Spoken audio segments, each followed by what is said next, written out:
up, everybody? Welcome back to Common Sense, the podcast. Today, we're joined by someone who's literally mastered the art, I think, of pivoting in business. My good friend, Lane Bauer. Lane was from the multifamily construction side. That's at least where I met him. And now he's moved on to doing high-end interior renovations, real estate. I mean, he's literally kind of done it all. Like, he's just evolved throughout the construction world. And then I guess he was bored with all that, and he and his wife also decided to launch a badass creamery over in Plano, and that wasn't enough either. So he opened up a second one, which I highly support because his ice cream is really badass. Like, if you guys remember the old creameries, like, from back when you were a kid, like, he's brought all that back, and they have, like, super unique flavors, and they're constantly doing stuff. I highly suggest you go check it out. But anyway, he's kind of like in a unique spot that's just like been thriving a lot. And he's like, you know, doing all these different things. So you guys know how we want to get in there, really dig deep into Lane's journey and kind of uncover how he's managed all these businesses and what's led him down these different roads and how he's managed that with family life and everything else. Because I can tell you, like, honestly, Lane and I first hit it off just because we were competitors, but we were competitors that respected each other. And I have never once heard somebody tell me something bad about Lane. And if you know general contractors, especially in the multifamily world, the majority of them are real happy and quick to shit on you and to talk any trash they can. Now, they might have talked trash about the company Lane worked with or this and that, but, like, I literally cannot think of a person that has badmouthed this man. And, like, most people have the utmost respect for what he stands on, how he's carried himself, and the way he's gonna. So, without further ado, we're going to get into this. But, Lane, welcome to the show, my man.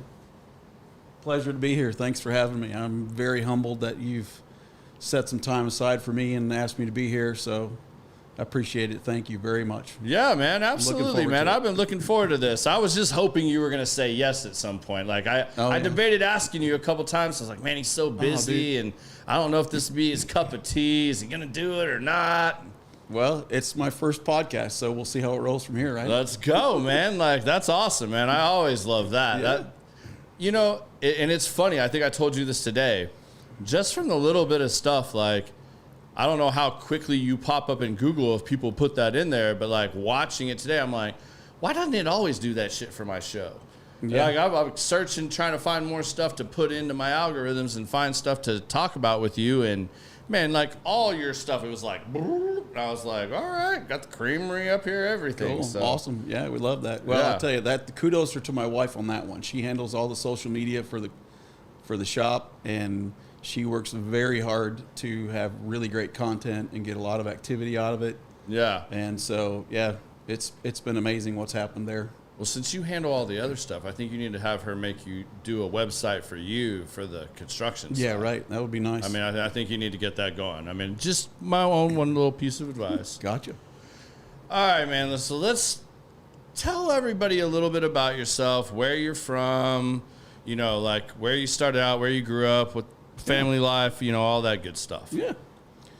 So I was born in Stillwater, Minnesota, and my dad was a physics teacher.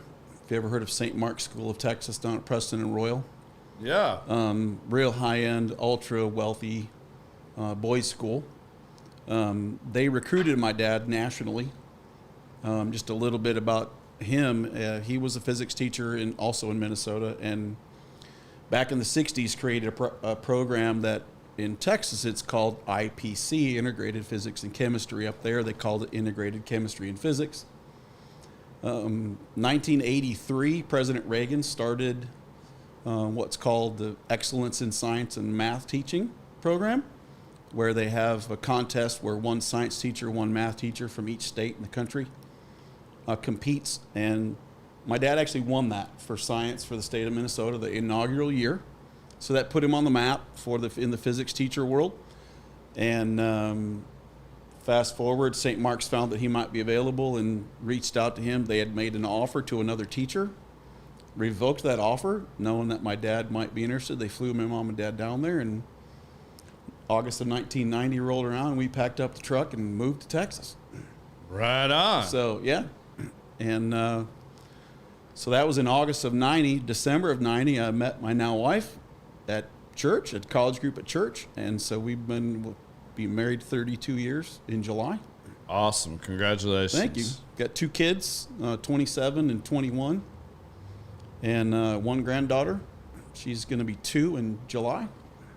Awesome. So that's a whole new experience. I wish we could see her more, but, you know, learning how to be a grandpa is a challenge for me because they're so far away, but it would be really fun, I think, so if I could spend more time with her. So always been in construction. I am a product of vocational school, never went to college. So went to vocational school, 2-year program right out of high school in southern Minnesota. Went right into construction after that, residential stuff up there, and then we moved here. Actually found myself back at Collin College trying to get enough hours, ironically, to be a Dallas cop because I couldn't go. They wouldn't take me because I didn't have accredited college hours that they recognized. Yeah, you got to have at least the bachelor's, I believe. So, yeah, and so I'm scrambling to get college hours. And then, you know, once you're in construction, it never kind of lets you go, you know, so...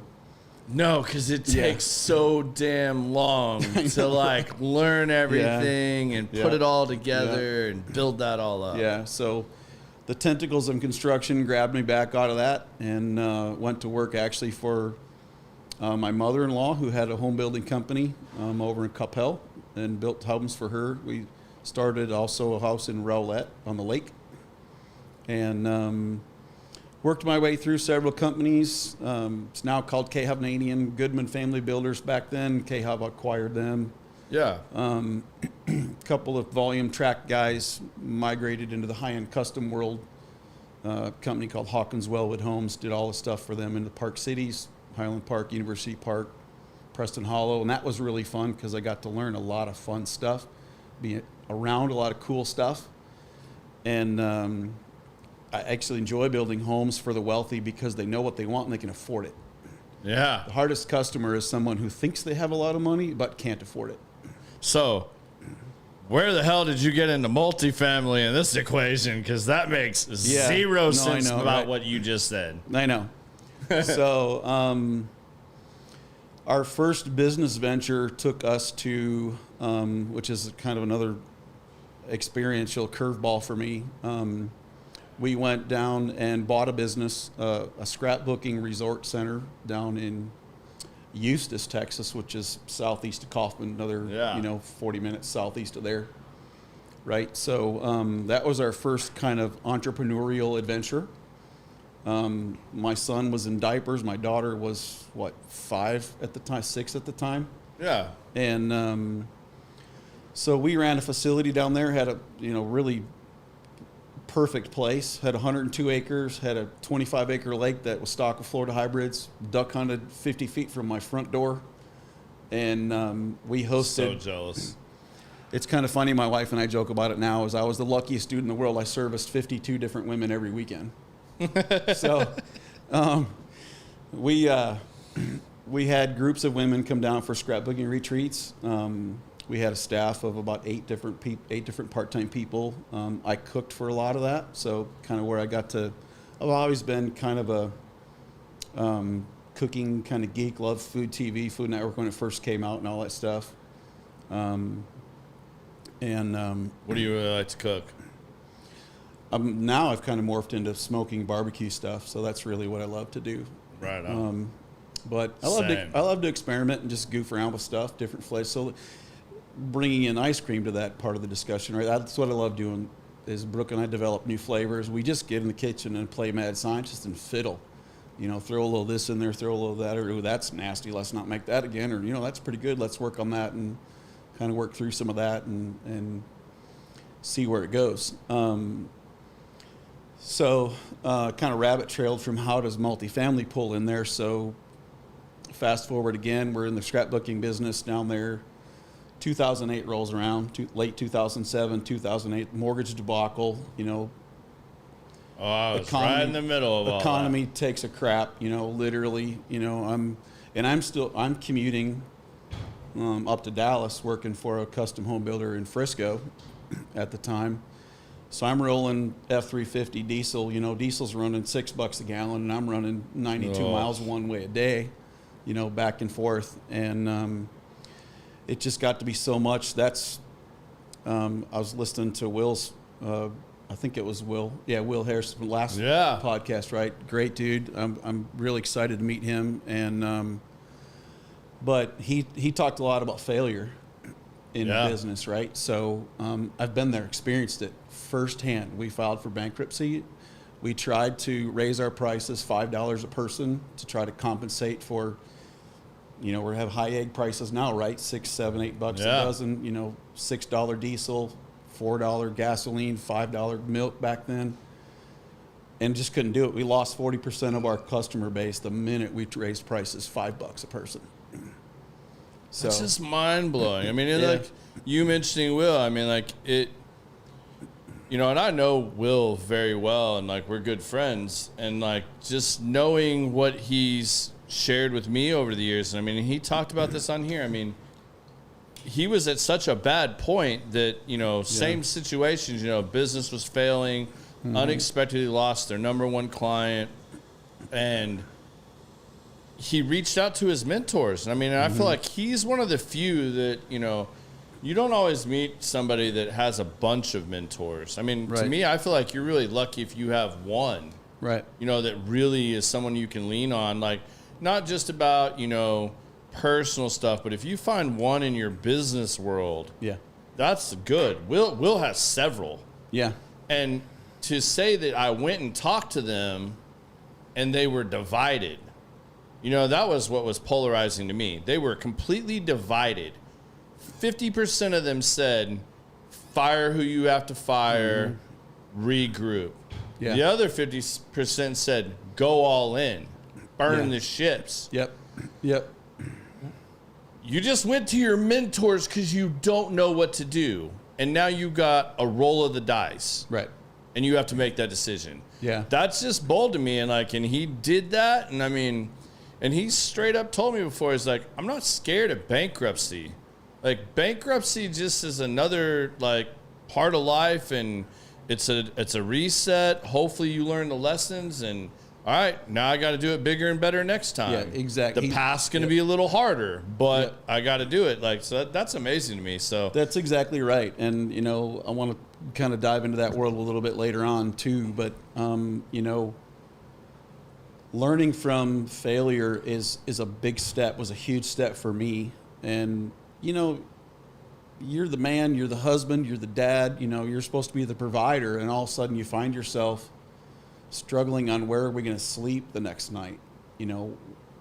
That's hard for a dude to comprehend and to process, right? I can imagine. And I tell, a lot of people ask me, how'd I do it? I spent a lot of nights crying myself to sleep, but I serve a big God and I have a super strong, awesome wife. And with the two of those combined, we made it through and we figured out a new path. We lost everything, and I don't know if, I'm sure some of your folks have been through bankruptcy before, but you basically get to shelter a vehicle to get yourself to and from work. You can shelter a place to live. In our case, we couldn't afford the $10,000 mortgage payment on the $1.5 million property. Yeah. So we had a travel trailer at the time. So we sheltered that. And, with two income earners, you can shelter a vehicle for each of you, right? So we did that. We set our travel trailer up. Her parents fortunately owned some land up in Prosper at the time, and so they let us park our trailer up there. We lived in a travel trailer for 6 months. My wife and I and our two kids, while we regrouped and we figured out where life was taking us next. And so that's where multifamily came into play. I had a friend of mine who was VP of construction. United Dominion was the name of the company at the time, now UDR. So I got a job as a project manager there that was probably 98 or 99, somewhere in there. And learned a lot, had to learn drinking through the fire hose every day because I'm a residential guy. My eye for detail, it is, sticks and bricks are what they are, right? But there's still idiosyncrasies, and you went all buried within each genre now of you got to construction. learn what an A property is, a B property, a C property. Exactly. And so, and I'm the guy who's supposed to know, CapEx projects versus ROI projects versus, deferred maintenance. Where do you code that money, right? And so I'm learning all that literally through the fire hose at the same time. Unfortunately, I got the job. And so I learned a lot, and that was a very vital time for me to learn the multifamily industry and get in and meet some cool people. Met some key suppliers at the time who I'm still friends with today. I think you and I met at my time with FSI, and also then later on with Bridge, right? Yeah. Where I flipped the table a little bit, flipped on the other side of the table, right? But so I was trying to remember that. I was like, was it with RAM or was it with FSI? And then I was getting confused. So yeah, but I think you're right. I think right around FSI, because wasn't that right about when Clay Lunsford went over to FSI? Was Clay? Were you there? And Clay was there? Yeah, that's what I thought. Yeah, we hired Clay, and actually I was with FSI for quite a long time, and the owner of FSI and I hired Preston Samps together. So Preston and I became real close friends, and we had an unstoppable team for a long time. Yeah, we made a ton of money, and he knew a lot of people. He would give it to me. We would make it happen, and get it done. And we were having a good time. It was a lot of fun. Yeah, I can imagine. So, and Preston's a good dude. He taught me a lot. He knew a lot coming in from the sales side of the business, which I gleaned a lot from him on that. One of the key things that I live my life today on, and knew about but didn't really give it a lot of stock at the time, was answer the phone even when it's going to be a bad phone call. Yeah. That's the difference between you getting more business from those people and getting kicked to the curb. If you give them the ghost treatment, you silence and don't respond to those problematic times when they need you the most, even if it's your screw up, you still need to answer the phone and go fix it. And I love what you said. Answer the phone. Don't send a text message. No. Don't send a bullshit email. No. Answer the phone or pick up the phone and make that tough phone call. Yeah, that absolutely. is the difference in the world. And, I'll give Preston some kudos too. I love Preston. I love old Tiny Feet a whole lot too. You're welcome, Jay Banning, if you're listening. Yeah, right. Preston continuously amazes me at how he pulls things off. Yeah. I've never heard a guy start a pitch talking to a bunch of multifamily people go, I don't know shit about construction. I mean, I did some asphalt work in college and I've been to Home Depot a few times, but I don't know shit about construction. But I know the people and I'll get it done for you. Yeah, exactly. And I'm like, they're buying this shit? Yeah. Is this really going to work? But my detailed scope looks so much better than his. And he's like, oh, I don't give a shit about that. I got this. I'll do that and I'll do more. Right. I'm like, are you kidding me? All right, now I hate you, Preston. It worked. It worked for him. It does. He's got that charisma where, everything sticks and it did. It was, we had a good time and I owe a lot of where I've gotten to today and what I've learned to him. So yeah. And then went to Bridge from there. Had an opportunity to cross over and go work for Bridge Property Management, and that was literally the best job I ever had. Wish I was still there. We talked about my son a little bit. Yeah. Before we came on the air, and that was one of those jobs where I literally had to put my family in front of everything that I was involved in, my career, everything, and my son knows this. He knows who he is, and he knows we've dealt with a lot of this. So I'll talk about some fringe things, but I traveled a lot with Bridge, right? I was responsible from stuff from Phoenix all the way through Texas, Oklahoma, Mississippi, Florida, basically the whole southern half of the country. We had 4 or 5 project managers when I worked there. I went up to Maryland, a lot of stuff in Maryland, Virginia. So I was ultimately gone, 3 weeks a year, 3 weeks a week, 3 weeks 3 weeks a month, basically. And he was finding trouble while I was gone. And so, and it got serious. It got bad. So we're talking legal stuff and, serious, even some, life-threatening issues for him. So I walked away from that to protect him and be with him and do what I needed to do and be a husband, to be a full-time husband again, a full-time dad again. And so I got my real estate license. So that brought in that one hat that I wear, which is an active real estate license. So, man, I think that's so key right there. I mean,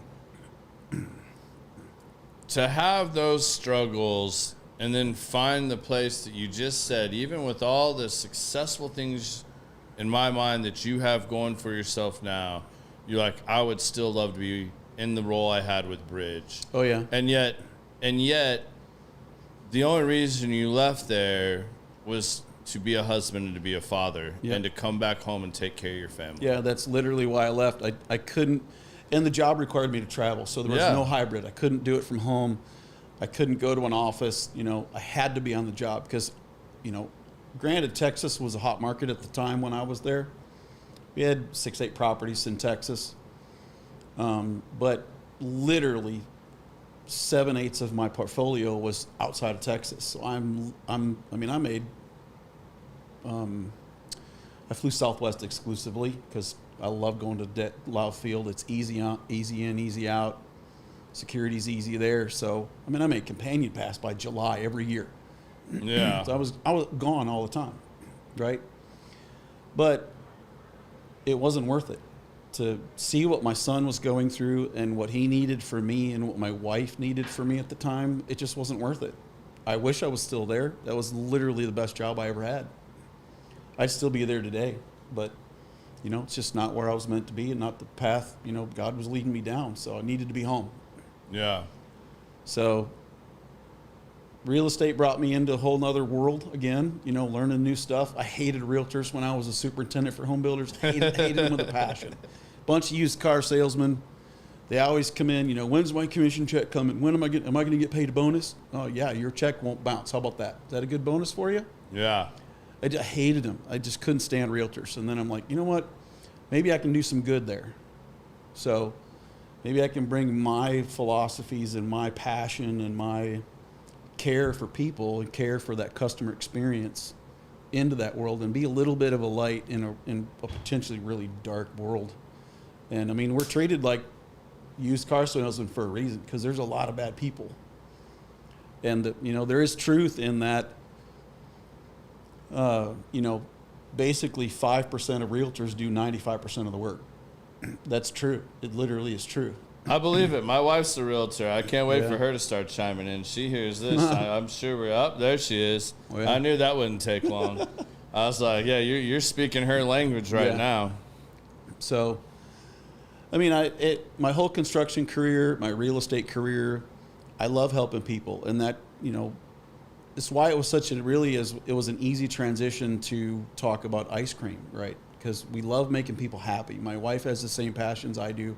A lot of the same. We're not identical, right? But how many people in the world can say you're partners with your wife in business, and not killing each other successfully, right? And that you still like each other and right. You still speak. Yeah, absolutely. And so we're having a blast, and yeah, it's a whole lot of work, and we have to sacrifice. We say no to a lot of stuff. You guys were talking about, work-life balance last time, yeah.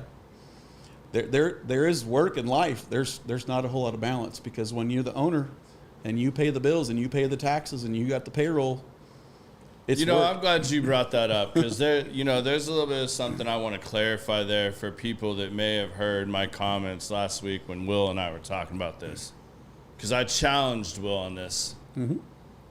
Work-life balance is just one of those things that I think gets thrown around real loosely and is a highly overused phrase.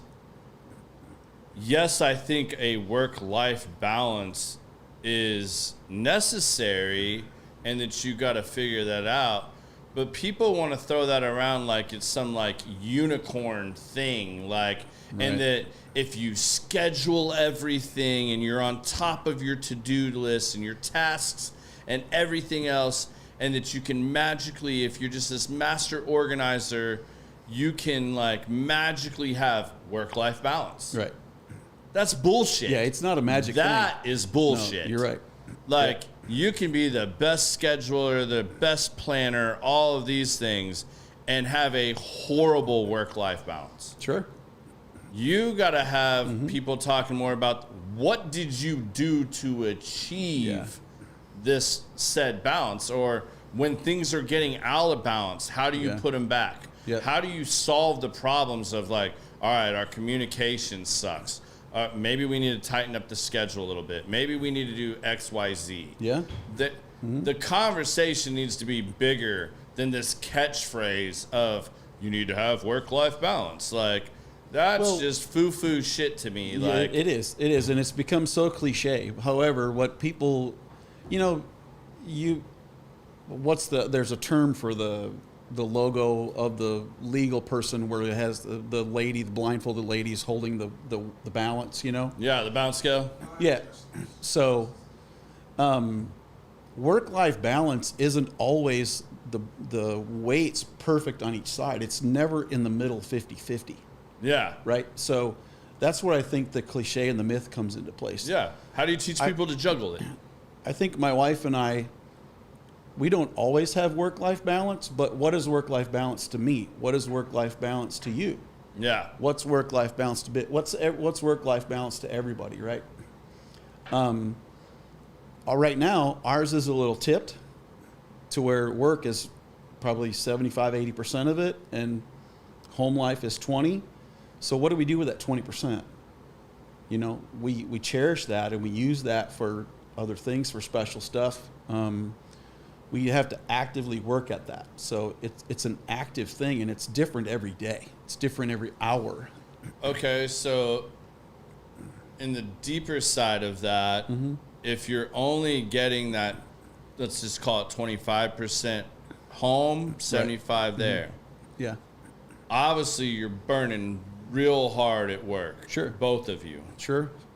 How do you, when you've burnt that much energy and expenditure into the business, how are you maintaining that same level of intensity and value in just that 25%? Because it's a smaller proportion. Sure. How are you not just completely burn out? Oh, and trust me, you we are. still make the time, and that you guys both have the energy for that with a family. Yeah. Well, fortunately for us, we're empty nesters now, so we don't have the kids' perspective on work-life balance. So for folks who still have little ones at home, it's harder. And so, but again, I bring that up as it's personal. Work-life balance is not the same for everybody. It's different for every person. Yeah. And so for us, it's we literally make a choice, and sometimes we even have to schedule it. Like, I don't know if you know about Barnhill Vineyards up in Anna, right? Yeah. It's an awesome place. We love going up there. We love music. We love reasonable. We haven't been, but I've heard about it. It's a really fun place. So we'll actually look at their calendar. We'll schedule stuff out 2, 3, 4 weeks out, 5 weeks out. We know we're going to Barnhill on that given Friday, Saturday, whatever it is, right? Or we have, a wine walk in McKinney or something, things like that, where we'll purposefully schedule them. So it gives us something to look forward to. There is take from the business side too, right? We are the owners, so if we can schedule it properly. Brooke does all of the scheduling. So if we know, like for example, if our son and his daughter and his girlfriend are coming into town, we'll purposefully schedule a rock solid airtight team for that week while they're here, so we know we can be gone from the business a little bit more. And so it's very cliche, but it is a lot of work. It's a work piece from it. And you got to value when you get that home part of that work-life balance, especially like ours is skewed a little bit. It just makes it that much more precious and sweet when you get that time. Yeah, no, man, that's clutch information right there for you guys trying to balance this, because the amount of things you have constantly had in play or going on has always been amazing to me.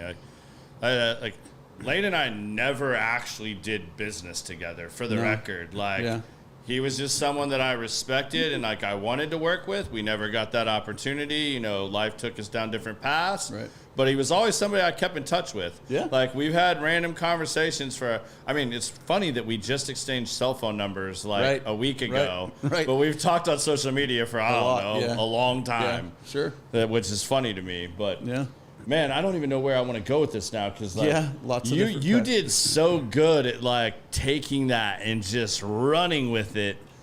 I don't even want to start with it. Like, we've pretty much killed multifamily here. So let's go to the creamery for a little bit. I think that's a really cool thing to talk about because that's like an old school nostalgic thing that you guys decided to bring back and to venture off in when you already had all these other things going. Yeah. So with that being a very unique business venture compared to construction and real estate, right. What inspired you and your wife to start a creamery, and how did you come up with the concept? Yeah, so it actually started in Belize on Ambergris Key, believe it or not. My wife's parents became expats probably 15 years ago and moved down there, bought a house, lived there full time. Okay. Since have decided that medical services weren't close enough and island life wasn't all it was cracked up to be when you're on vacation. Right, so they still own the house. We go down there from time to time, and we found a little ice cream shop out on the island that was owned by a dude from Hot Springs, Arkansas, and just struck up conversation with him. Man, this is awesome, best stuff we'd ever had, you know, and just kind of kept in touch with him, you know. Kind of one of the things you learn in business and networking and stuff is you never want to burn a bridge. You always want to talk to people, network with people. Every opportunity you get. Everywhere I go, you know, I talk to people. Even just be amazed at the kind of conversation you get out of a smile when you smile at somebody, even especially in today's culture. Yeah. And people just being are so friendly closed with somebody. in, right? And so I just struck up conversation with this guy, and we kind of ran with it. And Brooke kind of looked at me a few times and was like, "Man, wouldn't it be fun to have an ice cream shop? It's just a fun place, you know. It's just joy all the time, right? Who doesn't like ice cream?" Yeah. So, no one goes. I mean, you might walk into an ice cream place because you're in trouble, or you had a bad day, or you're a kid and you had to go to the doctor or get a shot. But now it's fun time. Now you're getting rewarded. Exactly. So it ultimately started as a retirement piece for us, you know, to build this business and to build this brand, and to then either live out of it in retirement or sell it, you know, and enjoy retirement at that point. Which are still that's biggest active goal we have in the business, right? We're there to make money, right? Everybody starts a business to make money. But we wanted to provide people joy. And that's a lot of, you know, I brought our core values with today. And one of the core values is kindness, fun, service, community, and excellence. Those are our 5 core values. And so it's hard to find joy in a lot of things, and there's one business model that is joyful all of the time, and that's ice cream. And so we decided we were going to make a go of it, and then COVID hit. And so, man, that was a crazy thing. So we actually had our ice cream machine delivered to our house, our big, huge that we produce all the ice cream with, and we set it up in the house, and started passing out ice cream to our neighbors, you know, going and put it on their doorstep, knocking on the door, you know, like almost like ding dong doorbell ditch, right? Where you ding ding, you knock, you run off, you know, because you don't want to get COVID, right? And so we tested all through COVID, tested recipes, you know, had suppliers ship us different bases and different other products, things like that.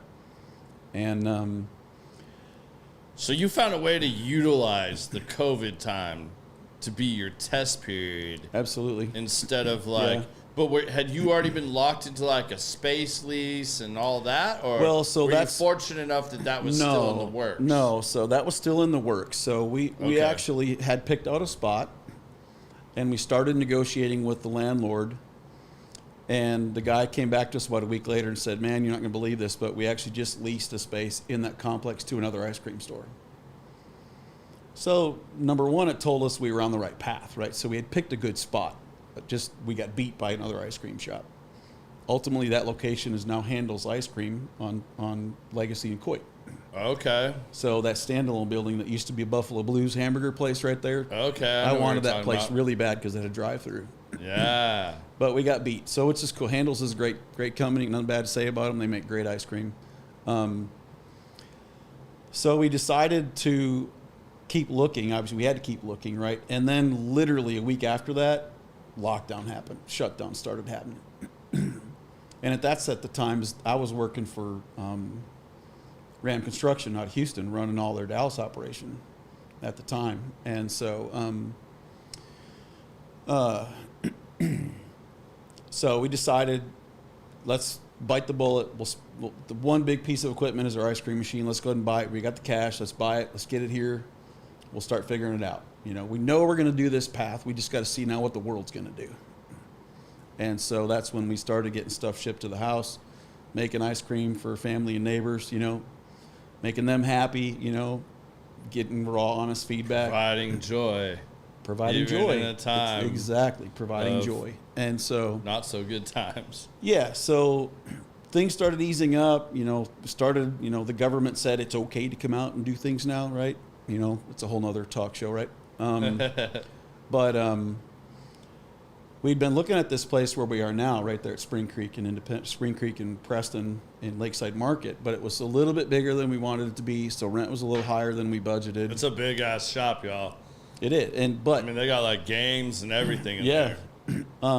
Then we had some pretty critical news break that HEB's coming to town. Woohoo! Everybody's spazzing out because HEB's coming to town, right? And lo and behold, they bought that hard corner right there at Spring Creek and Preston. So we scrambled back, called the landlord. Okay, we want that space. It was still available, so we locked it up tight. And so that got us our first space. The right time. Literally, yeah. So, you know, I think you've talked in a couple of podcasts back, you know, about, you know, location. It literally is gold. I mean, even back to, you know, I don't know if you read any of the books that McDonald's family wrote, you know, about McDonald's hamburgers, right? Yeah. They talk about they're more of a real estate company than they are a hamburger company because it literally, location is the key.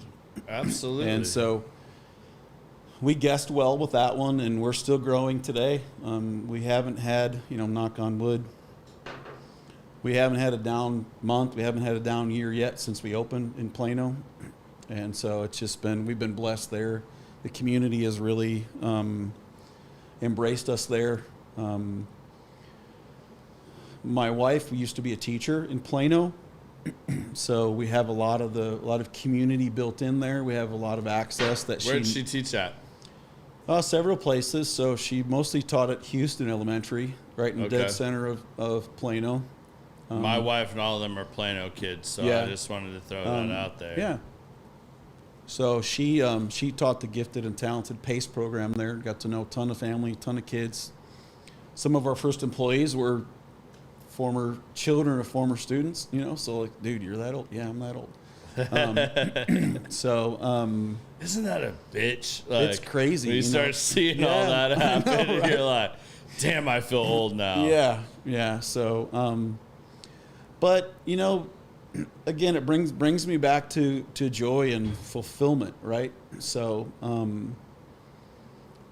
we really strive to be a place for community, a place for families to come and discover family life again. We do not have TVs in our store purposefully. We have board games. We just brought in, I don't know if you've seen any of our posts lately, but we just brought in some activity tables that a friend of ours drew these custom mazes. Oh, cool. He's called the Maze Master. I mean, he's one neighbor, he's a dear friend of ours. So we have all of our tabletops now have some version of a maze or a game that you can use with an expo marker on the. I tried my hand at pouring epoxy and it didn't go so well, but it's good enough. It works, right? They're not perfect. Y'all don't come judge me for my tables, right? But anyway, but we're getting so much awesome feedback on that too, because it gets people to put the devices away and be family again. Yeah. Family. Well, I think it's cool too. I mean, I know I remember because it like took me down memory lane when I was in there, which we'll tell that story too. But the first time I went to your shop, but it seeing like Candyland and like checkers and all these like games that I played when I was a kid. And, like Connect Four. My wife literally hates like games and stuff like that. Like in that aspect. But just seeing those is very nostalgic. I was like, this is cool, man. Like, it's like a real chill vibe. Like, it's an ice cream shop. It's not like a Starbucks, but you have that kind of environment just in a more family kid way. But it's not just straight up kids. Right. Yeah. So, we do a ton of community work. We do a ton of outreach through the community. We do a lot of spirit nights for schools. We give back to every school. We give a percentage back of sales for those. That goes into their PTA funds, help support them. We have a really fun project that we do with the Collin County Advocacy Center, which is, I don't know if you know about the Advocacy Center of Collin County. Yeah, no, tell us a little more about it. So they do... they bring in and shelter, for the lack of a better term, abused children, right? They rescue children that are So it's kind of like at Element, we always, our golf tournament stuff always sponsors like Jonathan's Place. Or even so is it very similar to that? Similar to that, yeah. Okay, This is a government, it's Collin County. Okay. So it's owned and operated by the county. So when Child Services comes out, and does a welfare check or whatever on a kid, and if they need to pull them, that's generally where they go first. And then they go into, they stabilize the child as best as they can. But we do a deal with them where we actually donate an ice cream making experience to their gala for fundraising every year, where a family will bid on that. It's part of their auction process, and they'll pay to have the right to come and design their own flavor. They come in and make it.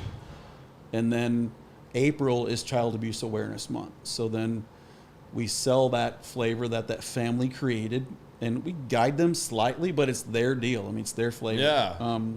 The latest family this year that did it, they're huge Rangers fans. So I'll do a little news flash or break, whatever, but this year's flavor, they called it Grand Slam. It's a caramel popcorn flavored ice cream with chocolate covered peanuts, red, white, and blue stars, sprinkles in it, and a caramel swirl. So it's like baseball stuff, right? All right, that sounds pretty good. It's amazing. I'm interested. It turned out really good. So then in April, when we put this flavor out, we donate percentage of sales from that flavor back to the Advocacy Center. So all in all, last year, from our efforts and our partnership with them, we gave them almost $3,000 back. Awesome. So we love doing stuff like that, and it's a lot of fun, and that's why we feel we're here, so that we can. Ice cream for us is a vehicle. It's a tool. It's how we make money, and it's how hopefully we'll retire someday. But it's really a tool. So for us to provide joy, and I could tell you, we could go on for multiple podcasts about the stories of people coming in and the kids coming in who are having a bad day. Yeah. And just need a little break and a little piece of joy. And I'll tell you one that I get emotional about it every time, but right after we opened, a lady came in with her young son. He's less than one, just a little baby.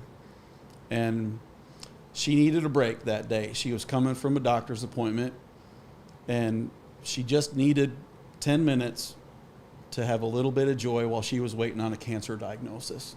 Oh. And so, and it's amazing how many times we see that and hear that. We try to we teach our staff about kind of Chick-fil-A's model, right? Where it's my pleasure, happy to see you, welcome in. We try to be really open and positive and engaging, and get that conversation back from the customer. Kenny was talking about one of his philosophies is making sure people are happy. Yeah. There's a lot of good food around. There's a lot of great ice cream around, right? But if they can remember they had a great experience and have a good time and fun at my store, then they'll come back. Absolutely. So, yeah, and we do a lot of other stuff. We're we have a fire truck. I don't know if you knew that. Saw that in the parking lot. I did see that. We're the only ice cream shop that I know of in DFW that has a fire truck for an ice cream truck. So that's a ton of fun. We do a lot of school events with that, and weddings, and That's really corporate cool. events with that. That's like the Hertz donuts with the old, like, I don't know what you call it, like World War II ambulance that they deliver.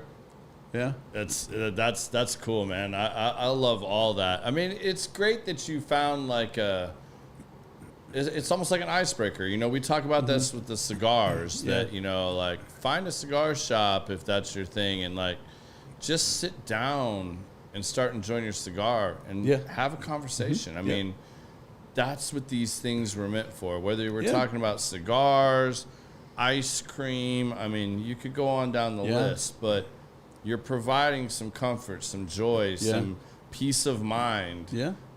And a great conversation starter. It is. Yeah. It absolutely is. Yeah. That's really cool. So when you guys started out down this road with the creamery, that's a pretty different set of skills and everything else from construction and teaching.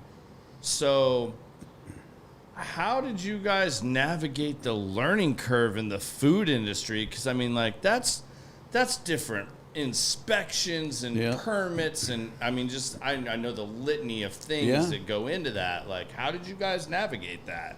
So, I mean, the permitting side, all that stuff, construction, helped a ton with that, right? Because, it's just a different department. You're going to go to the health department and jump through their hoops, right? So I had a lot of that under control with my career in construction there. As far as crafting ice cream and making ice cream, we actually discovered just prior to COVID, we found that there are 3 really good, healthy ice cream schools in the country. And we went to 2 of them. The first one we went to in Florida, learned 100% what not to do, which actually has been very valuable. Okay. So it sounds kind of an oxymoron, but it's true. The next best lessons are in failure majority of the time. Absolutely. The next one we went to, so after we went to the school in Florida, we joined our national association. It's called NICA, it's North American Ice Cream Association. We joined that. My wife went solo to their national convention, at the time was in Orlando, Florida. She met some really key people there. Those of you that know my wife, and she's real outgoing, real bubbly person too. So she'll control the room, when she goes into. It's a lot of fun to watch her work too. But so she met a couple people and another dude that owns an ice cream school in Boise, Idaho. And we went to his school, flew out there, spent 3 days with him one-on-one. We could go down the whole consultant versus mentor path you went down before, but we paid him some money to be in his system, and have access to him unlimited 24/7 for life. He has a lifetime network that you pay a little higher fee for. And early on, that was invaluable to us. That was so amazing. We learned all the business side of ice cream, which is what we didn't learn at the first one. We learned how to turn on a machine. We learned how to put base in the machine. We learned how to do additives for flavors at the first one. But the second one, we didn't hardly touch the machine. We went into profit and loss. We went into managing costs. We went into cost of goods. We went into formulas of how much of your annual do you pay for rent? How much should you pay for payroll?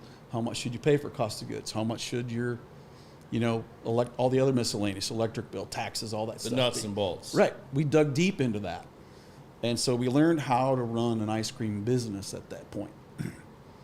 And so then we brought all that back and pulled all that together, and that's when we pulled the trigger. And how did you find this guy, the one that was like the lifetime coach? So Brooke met him at the convention. A chance in Orlando. meeting? Well, no.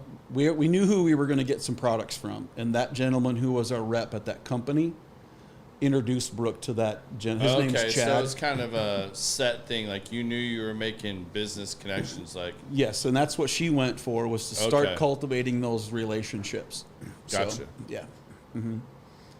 And So, and that's kind of what helped us down, the ice cream business world, right? And how neither of us had any restaurant experience other than, we had our scrapbooking resort center, but that's just, there's not much competition there, and it just kind of was what we did. At that point, it was just feed them well and give them a place to do their scrapbooking projects, and they were happy, Yeah, as long as your barbecue didn't suck, you were all right. right. No, I never fed them barbecue down there, but we fed them all kinds of, Southern home cooking breakfast casseroles and, Yeah. King Ranch chicken. I made more King Ranch chicken than I care to remember at this point. But yeah, so, but yeah, and that's where we developed a passion in talking to that gentleman in Belize, and we developed the passion for. We've always had the passion for community outreach. Brooke and I have always been kind of in a service-minded type people. We served at church. She was a teacher. I mean, what better service job is that, right? Teachers get paid crap, Absolutely. They're spending more of our budget went to her, helping her provide good stuff for the kids, and put stuff on the walls and pencils and paper than, so Yeah, getting the extra there's tools passion. and Teachers things have they need. passion that a lot of people don't know about and talk about, right? They're not there for the money. I promise you that. My dad was a teacher. I grew up in it. We were poor as all get out growing up. My dad bought powdered milk and a gallon of milk, and boing, we had 2 gallons of milk. I mean, I've never been happier for my cousin, my older cousin. Yes, I called you older. You are older than me. Right. My cousin Shelly, I mean, the stuff she went through as a teacher, Yeah. I mean, it was heartbreaking to watch the toll that took on her. And I'm like, Yeah. so happy and relieved that she found something she truly enjoys, Yeah. and it still allows her that opportunity to give back. Yeah. Because she's so good at what she does. Yeah. And she's truly passionate about it. I mean, I don't know many people that love history more than she Yeah. does, and she poured that in there. But when parents ship their kids off to school and just treat it like raise my kids, Yeah. that's not what they're there for. They're not supposed to be parents. Nope. They're supposed to be teachers. Right. And when you ask them to do both, and then the system leans too hard one way versus Yeah. the other, Yeah. what incentive do they have? I mean, like, you already don't pay them enough. Right. You don't give them the tools and everything they need to really, truly be successful in their jobs. Yeah. And we wonder why our education system sucks. Right. Exactly. I mean, it's money mind-blowing. won't fix it. No, it's not No. a money thing. It's No. not just a money thing. No. But anyway, that's a whole nother podcast. Yeah. Politics of teaching. Yeah. Yeah. We could dive down so many different lanes here. Right. Josh, that's hilarious. And I'm with Biz on this. I want to know more about this game of life you played and what the incident was with your wife that you don't get to play board games anymore. I mean, that sounds pretty serious. Oh man, you come to my shop, we'll hook you up with some board games. Yeah, yeah. Lane will let you guys work that out and, Yeah. smooth it over an ice cream sundae. Mm-hmm. So, Heck yeah. there's 2 things I can think of that, like, really matter, whether it's on the management side or the construction side or the creamery. Yeah.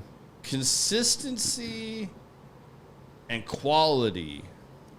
How has your experiences in those, and like how have you kept a balance on that? Like what's been different? Was there big adjustments there, or was that just hey, these are our values and we're just going to kind of stick to them and this is how we're going to operate? Yeah, great question. I mean, I would say the philosophy and the theory of quality and craftsmanship are the same across the board. How you apply them, obviously, ice cream versus somebody's kitchen cabinets are very different things. But it takes an eye for detail, right? I can tell very quickly when an ice cream flavor isn't going to work. I can also tell when that painter's in there working on that kitchen cabinet that, hey, dude, you need to work on that. That's not going to fly, And I've been a pretty detail-oriented guy my whole career, my whole life. And so I have pretty high standards my final walkthroughs at whether it was apartments or homes or remodels, they're an hour or two and very little blue tape, because I do it first. And I think the customer sees that, and I make sure the customer sees that, because that tells them that I'm involved in their project. I care about them, and I care about their product, whether it's a scoop of ice cream or a kitchen or a bathroom, enough to say, hey, I don't like that. It doesn't meet my quality standards. So, you need to do better. I'm glad you answered that way, because that truly was one of the reasons why I always wanted to try to get in with you, whether it was at UDR or whether it was at Bridge, because that is the one thing that I heard a whole lot. You kind of had that whole aura about you, that in a different way, because if certain people know this man, like, this is not the best comparison, but if you let me finish, you'll understand. Yeah. You got compared to Ken Schwartz a lot. I'm sure. And the way that, and what I mean by that, and I still truly wish there was more of these, and people that had these kind of standards. What I was told was, there is no gray area with Lane. Mm-mm. It's black and white. Right. He has a standard. He's going to hold everybody to that standard, and he's going to make sure that this is apples to apples. Like, you're not going to get beat out on a bid where you were just low cut, and then you see that the standard that he adhered to. Right. And that there was no gray area. It was, real, it's black or white. Like, this is what needs to be done. These are the expectations, and this is what I want. Yeah. That sounds so simple, but it just doesn't happen very often. No. People get pulled in different directions trying to appease different things, whether it's a VP or upper management or ownership. And like, some people won't stand their grounds in between there. And like, I heard through and through from friends of mine that did business with you, and we're like, no, Lane is awesome, man. Like, Lane, he tells us exactly this. It's this. If he's wrong, he'll own it. He'll take care of it. He'll allow that change order. He'll ask for it. He'll, hey, we got to get this right. Like, there's this way and there's this way. Yeah. Right, wrong. There isn't an in-between where anybody's trying to guess, or, hey, I've got to get this to the lowest number, or I got to come in right here. It was way more balanced. Yeah, I mean, and I try really, that's actually something I worked very hard at, is to be transparent in a lot of stuff. And, I always felt like if I'm requesting bids for a project, let's say it's a leasing office conversion, right? Yeah. My job will be easier if I'm transparent and tell people what needs to be done and what I'm expecting, versus sending out a couple sheets of paper and letting everybody guess. Here's your RFP. Right. That's why a lot of people disagreed with a lot of things I did. Like when I was at Bridge, I did bid walks and I did bid invitations, right, where I would invite, 3 or 4 main people that worked for us. All right, you guys, this is your time to ask questions. Let's roll through the plans. Let's roll through the specs. Let's walk the property. This is your time. If it's a due diligence walk at a new property, I can't guarantee you access after today. So come prepared to ask me we'll go look at I'll stay here till midnight. We'll do it with a flashlight if we need to. Yeah. But this is the time. Don't come back to me in 4 days. Can I go over there Tuesday? No, you can't. So sorry. And I don't know the answer because I'm not there anymore. I can't go back on property. Yeah. Right. And if it's property we owned, if I had time, if I was in, like I said before, most of my projects were out of town, out of state. So it's a plane ride for me to get there to go show you something. So come prepared. And so I felt like that was advantageous for everybody, right? It made my job easier. It made your job easier as a general contractor because you knew what needed to be done. You knew what the expectation was. What's the most important lesson you've learned about scaling a business, especially when managing all these diverse industries? Oh, gosh. we're just now diving into scaling. We just opened that second location last May. And frankly, I'm learning a lot about scaling myself at the moment. Okay. I learned that brand recognition isn't always what it's cracked up to be. And so actually our Murphy store is struggling a little bit because we were leaning on brand recognition a lot when we opened that location. And still most people in Murphy don't know who we are. They've never been to the Plano shop. They've never looked at us on social media. To them, we're just another ice cream store. And there's actually several of them in Murphy. So there's a big competition base. There's a lot of competition for that sweet treat dollar, that dessert dollar. Yeah. And so, I need to connect you and Will. Yeah, you guys. I definitely want to meet with him and talk to him about that. But so, frankly, to be honest with you, scaling right now is a little bit of a struggle for us because our Murphy opening hasn't gone as planned, and so we're working through some things. We're trying some other, we've done a ton of marketing over there. We handed out, so I've got these free scoop cards here, right, with me tonight. Awesome.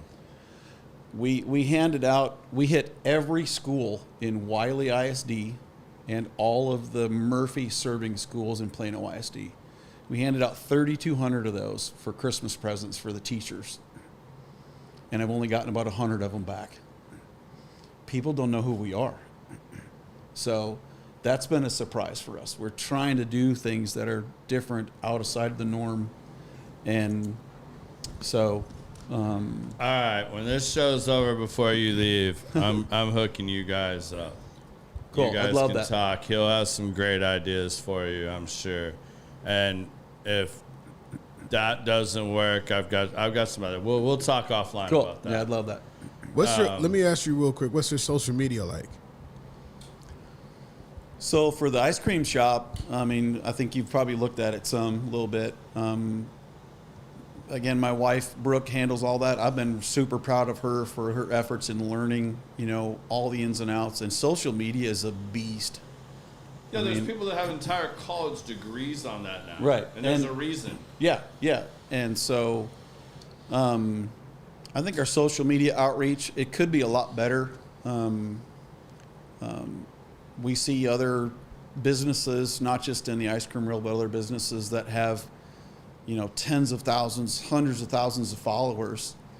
And we're trying to crack that nut right now. And, we've got a little over 1,700 followers on Instagram right now. Well, the cool thing is you're a niche product to say. Yeah. So you don't need tens of millions in order to facilitate your tribe.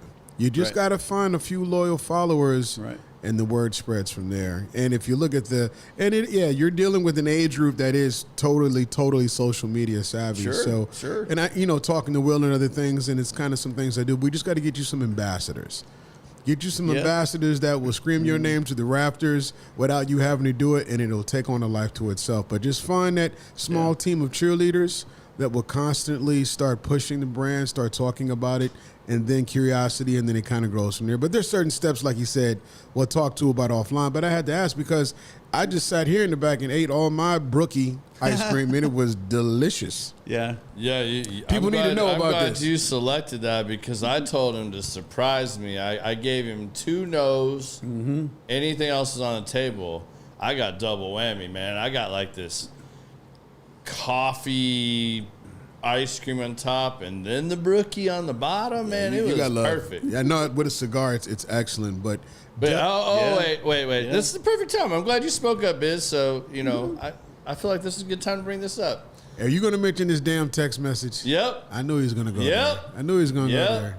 This is payback for when you ruined my perfectly. Okay, get it out of your system that I now. Worked so hard on. 3 episodes later, and this dude is still not let go. He has not let go in 3 episodes. No. I'm vengeful, y'all. I got to get him in because he's going to take him when he gets them. So I send Biz this picture that Lane sends me for the promo, and it's got his businesses listed below. And I'm like, hey, if you can fit this in, this would be perfect. And this fool literally sends me back a text message going, this guy, like, does cremation? Like, well, hold on, wait. No, give him the you got to let everybody know if you got a vision. So I get a text for him because I do the who's going to be on the guest graphic. So then I didn't pay attention. I'm blaming. He didn't read what I wrote. Let's be honest. I'm blaming it on the gummy when I was doing this. It's not my fault. Hey, but, so he says he does this in a creamery. So now here's, you guys got to understand, 2 days before death scrolling before going to bed, for whatever reason on my algorithm, it came up about how people get cremated in a crematorium. Right. So when I looked at it, all that registered to me was creamery, crematorium. It all looked the same. I'm not buying what he's selling. Y'all buying what he's selling? I'm telling you, that's what I looked at. So I said, so he does like constructions and he burns people up? I literally texted him back that he's like, no, and then he sent me the list of the ice cream, and I'm like, whoa. Yet again, he did not read the text message because I said, hey man, he's gonna bring ice cream. What do you want? What flavor do you want? Then I sent him the link to the website so that he could see all the flavors available. And I also said, actually before that, I even said, hey, he's gonna bring some ice, or he's gonna bring some fresh ashes to the show, aka for those that know, that means ice cream. And then I said all that, but yeah. Then I said, and it took me 48 hours to get what flavor of ice cream Biz wanted. That was a powerful gummy. Yeah, I'm just telling you. I was on the patio with the fire burning, working on something, and everything was, all I saw was crematorium. That's funny. Yeah. So anyway, like I told you before, I got to find some way to market that. It is yours. It happened. It is yours. Maybe we make a special flavor. Just call it crematorium. Yeah. There you go. Or maybe that's your next store. Maybe. The crematorium. The mystery flavor of ashes. Exactly. And you pull them out and you just have these little doors and you pull out. I still haven't been brave enough to try that. I don't know why. The ones I have tried have all been amazing. And it's like cigars, man. You got to try something different. I told him the only ones I didn't want was the mystery or the mint like chocolate chip. And the mint chocolate chip was just because I burnt myself out on Jocko Fuel protein shake and the mint chocolate chip. Like that's like eating it's like when you eat like 2 boxes of Girl Scout cookies and you're like, I can't have another Thin Mint for like a year. I figured you were a toothpaste guy. A lot of people, mint tastes like, mint chip ice cream. They relate to toothpaste, so they can't do it. So I actually like mint chocolate chip. Okay, it was just the fact that like that was one of the early flavors when I got back into working out and losing weight. Gotcha. That was the first like big flavor I got from Jocko Fuels. And man, I burn out the like Thin Mint protein shake. Yeah, so you're done with that for a little while. Like I need to lay off that for a little bit. Anything else I'm good with. Yeah. Mystery, I just don't trust you enough yet, Lane, for the mystery flavor. No worries. That's funny. It's good though. You should get past that. I'm sure and it will try be. It, but it's probably like end up being my favorite. It'd be like a Captain Crunch thing or a Lucky Charms thing, something along those lines, I'm sure. Well, I don't really want to ask you this now because we kind of just hit on that, but go for it. Well, you kind of already answered it to a degree, so we'll jump ahead here. We're doing real good with. Normally, I'm having trouble getting through all these, but like you've like knocked out so many that, man, that's like my prep didn't even work almost. But in multiple businesses, especially, but like let alone a single business, every entrepreneur faces roadblocks. Oh yeah. Can you maybe talk about some of the most memorable obstacles or roadblocks or challenges that you've faced in your career, and what did you learn from them? Like how did you pivot from it? What were some like keystone ones that like you thought it was like the end, or you thought it was like this like unpassable thing, right? But it actually was a pivot point. Sure. Well, I mean, I'll go backwards a little bit then in the you touched on one. Yeah, the scrapbooking facility we had, right? So we literally lost everything with that. And so I told you before, we moved into a travel trailer, 32-foot travel trailer with 4 of us, right? Trying to figure out life, right? I had no clue what was next at that point. Nothing. I mean, I was depressed. I was disappointed in myself. I was hurting for my family, because I looked at it from personal perspective as I failed as a dad. I failed as a husband, failed as a provider. That's got to be the worst feeling in the world. It's awful. I don't wish that feeling on anybody. And so to go through that. But I got some key advice from a friend of mine who was at the time was a youth pastor for Student Venture, which is a student ministry of Campus Crusade for Christ. Now it's called Cru. Okay. He took me to lunch and he square in the eyes. He goes, Lane, they can't eat you. They can't eat your kids. Everything else is stuff.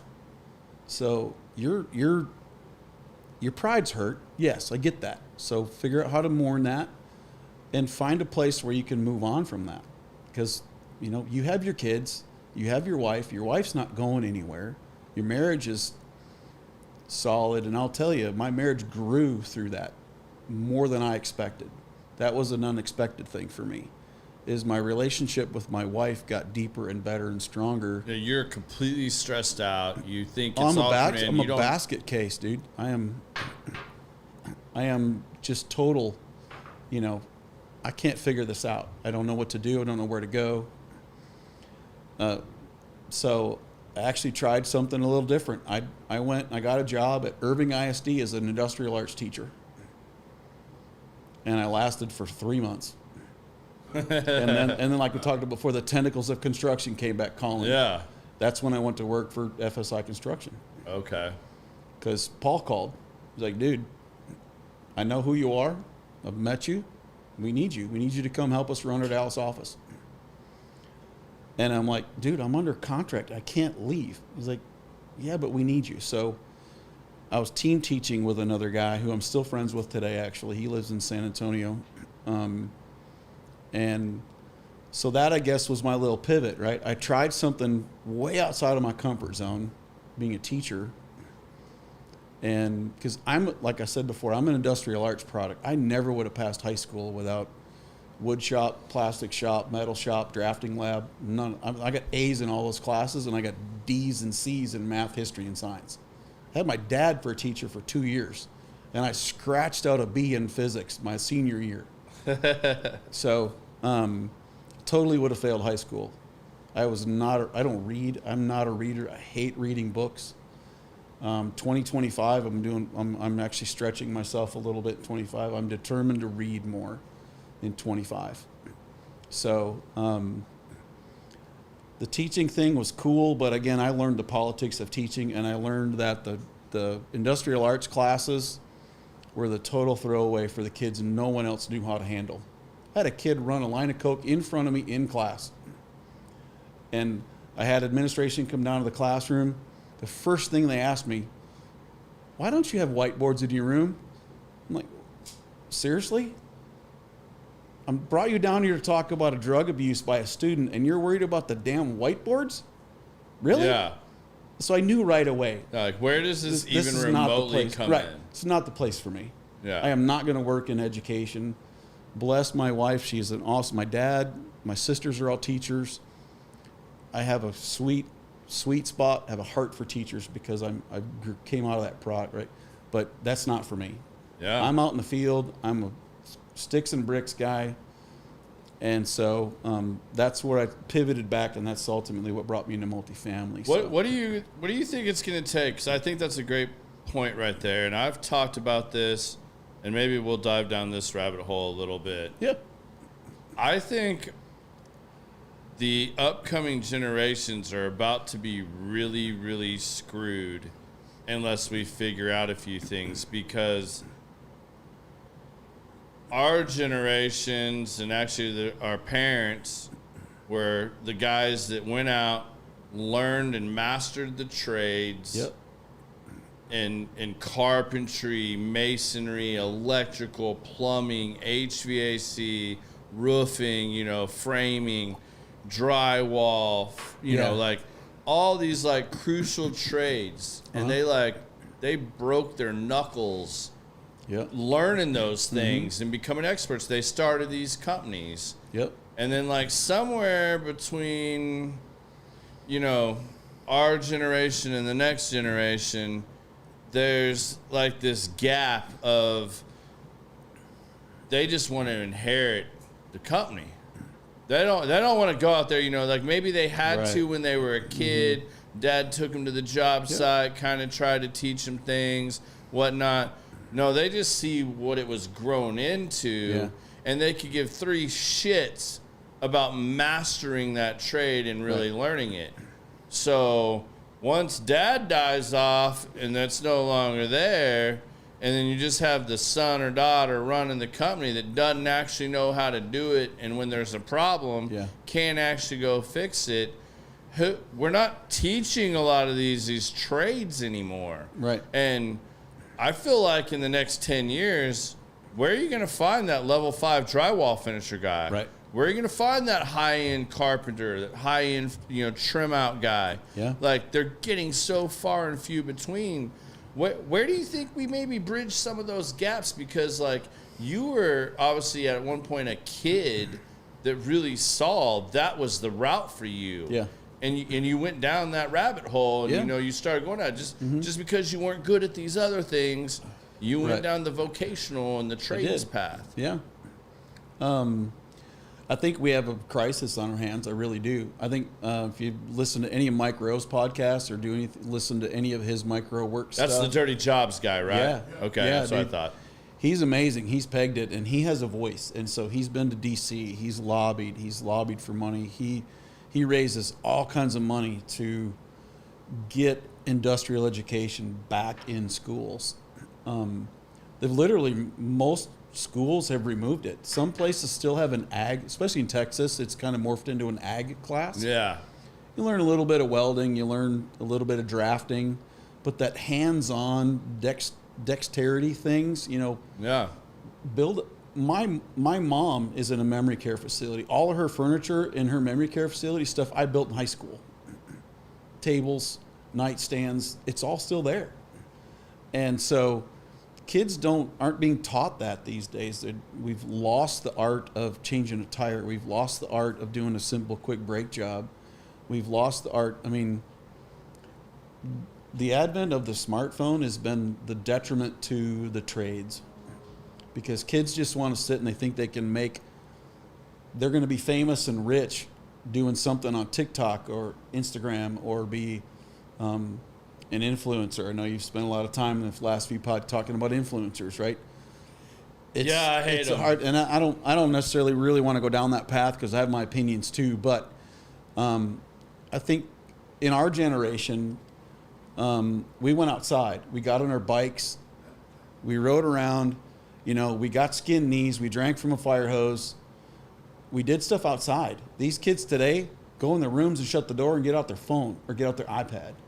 Or play video games all damn day. Well, right. And I think that's really where the downfall of the trades have come into play.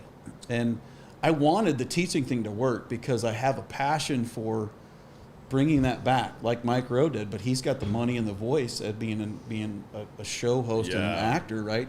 He's got the platform and the availability to do that, whereas that's an uphill battle for a guy like me. But I will say, it's not trade related, but it's one of the things that we really try hard with the ice cream shop.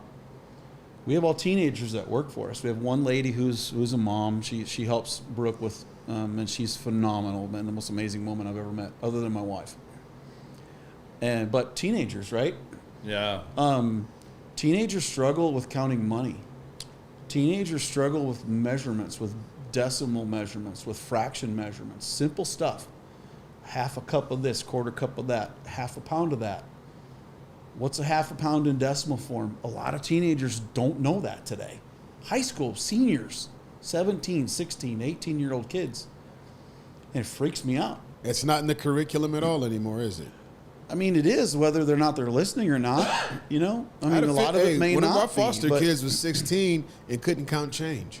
Exactly. This shit is mind blowing to me. Like, no cursive writing. How Half are these we kids not making changes as a society to fix this shit? Ask somebody to sign their name. I mean, like, we all joke and say, like, with the teacher told us, you're never going to have a calculator in the back of your pocket. You got to learn how to do it. Well, yeah, bullshit. I got you. You lost that battle. And, you know, in all honesty, like, if you're not into that, it's not your strong suit, that's great. But when are we going to get to finding and testing for people's strong suits and finding where kids really excel and then helping mentor and guide them down those paths and teaching them not just that skill, but then also how to be more operable, more successful in the real world. Exactly. Things that matter. I mean, do you need to go through calculus and algebra and all this shit if you're never going to do that? No, probably not. Right. You know, you need just like, yes, doctors, lawyers, surgeons, stuff like that. Yeah, you need to go to these certain schools. It should be geared towards you. Yeah. But if you just want to start a business or learn a trade, like, why do you have all the same basic requirements? Right. It makes no sense. Like, we haven't evolved our education system in like hundreds of years. Right. I mean, we take advantage of the time we have with our staff to where we look at the opportunity to mentor them. And a lot of our staff are from single parent families, you know, and how they got to that point, you know, is none of my business. Yeah. But I know I have a lot of staff members who are in that position. They don't have a mom or they don't have a dad at home. So how can I step in and not replace that missing link, but help with that and be a safe place for them? A safe place for them to fail, a safe place for them to trip a little bit, a safe place to learn how to count change, you know, and a safe place to make a mistake. We have many kids that work for us that we should have fired them long ago, but we want them to learn how to be an employee. We want them to learn how to be a productive employee and a productive person. And how to train and grow them. Exactly. Train them in growth. And so a lot of our conversations with our staff, where if somebody does something wrong or somebody makes a mistake or somebody treats somebody the wrong way, even inter-employee-wise, right? So employee to employee. We'll actually bring them in and have a one-on-one with them. Both Brooke and I will sit them down and say, look, this is what we heard. We want to know your side. We want to know where you're at, you know, and also, is there something that's, you know, is there something you want to share with us or we need to talk about that maybe drove you to talk to this person that way or drove you to react that way to a customer, right? Instead of, you're fired, you know, the Trump way, you're fired, you know. Yeah. It's with kids, with young people today, they are very different than when we were young, right? Yeah, they need a little more compassion. They do. And so we use the opportunity to show them that compassion and say, look, we want you to learn how to be an employee. Every one of our staff, this is their first job they've ever had. And so they don't know how to be an employee. They don't know what it means to, if you're scheduled for the next day, you better be here. We have a system in place for them to find a replacement, but if you can't find a replacement, you're expected to be here. That's the commitment you made, taking the job. That's the commitment you agreed to when you agreed to that schedule 2 weeks ago. So we expect you to be here. And so we're helping them learn that. And I get surprised every time, and I shouldn't because I know teenagers today now, but I get surprised on how many teens don't know how to react to that expectation. You know, most of them are told, it'll be okay. You just go do what you want to do and, you know, it'll be fine. Well, it won't be because I can't come. I got commitments. My wife has commitments. We can't come. You have to be there. Yeah. I don't care if you have a track meet. I don't care if your dog got pink eye. I don't care. You know, you have to be there. If you squandered your opportunities to find somebody to replace you that day, that's your problem. Your emergency, what's the saying is, your lack of planning is not my emergency. Yeah. Absolutely. So I think my wife says that at least 3 times a week to my 16-year-old. yeah, Literally. yeah. Can you come pick me up? No, man, you didn't tell nobody. You arranged where you was going. You didn't ask. You didn't. So you got yourself there. Get yourself home. Yep. And don't walk, huh? I said, LeBron figure it out. James is the GOAT. Dude, man, don't stop. No, don't do that. LeBron James is the GOAT. Every single day, this boy tries to bring up another stat, another I'm gonna conversation. Stephen A. Smith his ass. Man, bruh, Yeah. I just need to put him in a room full of common sense people and let them have at it. Anyway, my son did the whole LeBron versus Michael Jordan thing, and he's still going. Won't shut up. Yeah. My wife likes to say, "Not my circus, not my monkeys." That's my grandmother. That is exactly. Yeah. I get it, I man. love that. I've never heard that Not before. my You circus, haven't? not my monkeys. Not my circuit. Yeah. Not my Yeah. monkeys. Yeah. I like that. I like that. So what are some of the maybe trends you're seeing now that like you think are areas of opportunity, or where are you trying to grow? I mean, you've kind of hit on like, all right, we got to hit the marketing a little bit better. I need to work on this. But when it comes to like your renovations and your real estate and the creamery, what are maybe some trends you're seeing in the different markets that are things you think are things you're trying to learn about or things you're working on? So, from a construction perspective, I think, and I'll put my realtor hat on a little bit too. I think multi-generational living is going to be huge in the next 10 years. Yeah. I think we are experiencing kind of a Californication of real estate pricing here in Texas, where, we've seen double-digit jumps in valuation for 4 and 5 years now. And, the starter home is now in the high 3s, low 4s. And so I think people are reeling back to be multi-generational. And like myself, I'm in what's called a sandwich generation now, where I've got children that need me and I have parents that need me. And so it's easier to do that in one compound, if you will, air quotes being done, right? So from a renovation standpoint, I'm seeing a lot of people starting to investigate adding space to their house because they can't afford to go buy a new house that's 2,000 square feet bigger or 1,000 square feet bigger. So they're going to try to figure out a way to use what they have. They probably have a ton of equity. If they've been there for 15 years, 10 or 15 years, their equity values are huge because of that increase in valuation. So I see a lot of that multi-generational stuff. I get bid requests a lot for, can you come put a bedroom over my garage? Yep, I can. Yeah, I've watched like your posts. That seems to be a big thing you're doing, where it's a 1-story house, you're making it a 2-story house. Yep. Or, because not everybody has like the amount of land, especially in Texas and the suburbs, where you can just straight up put the mother-in-law's quarters in, the backyard and build a whole separate structure. Right. That's interesting. I don't know if you know this about me. I know a lot of people do, though. Like, so my wife is half Jordanian. Cool.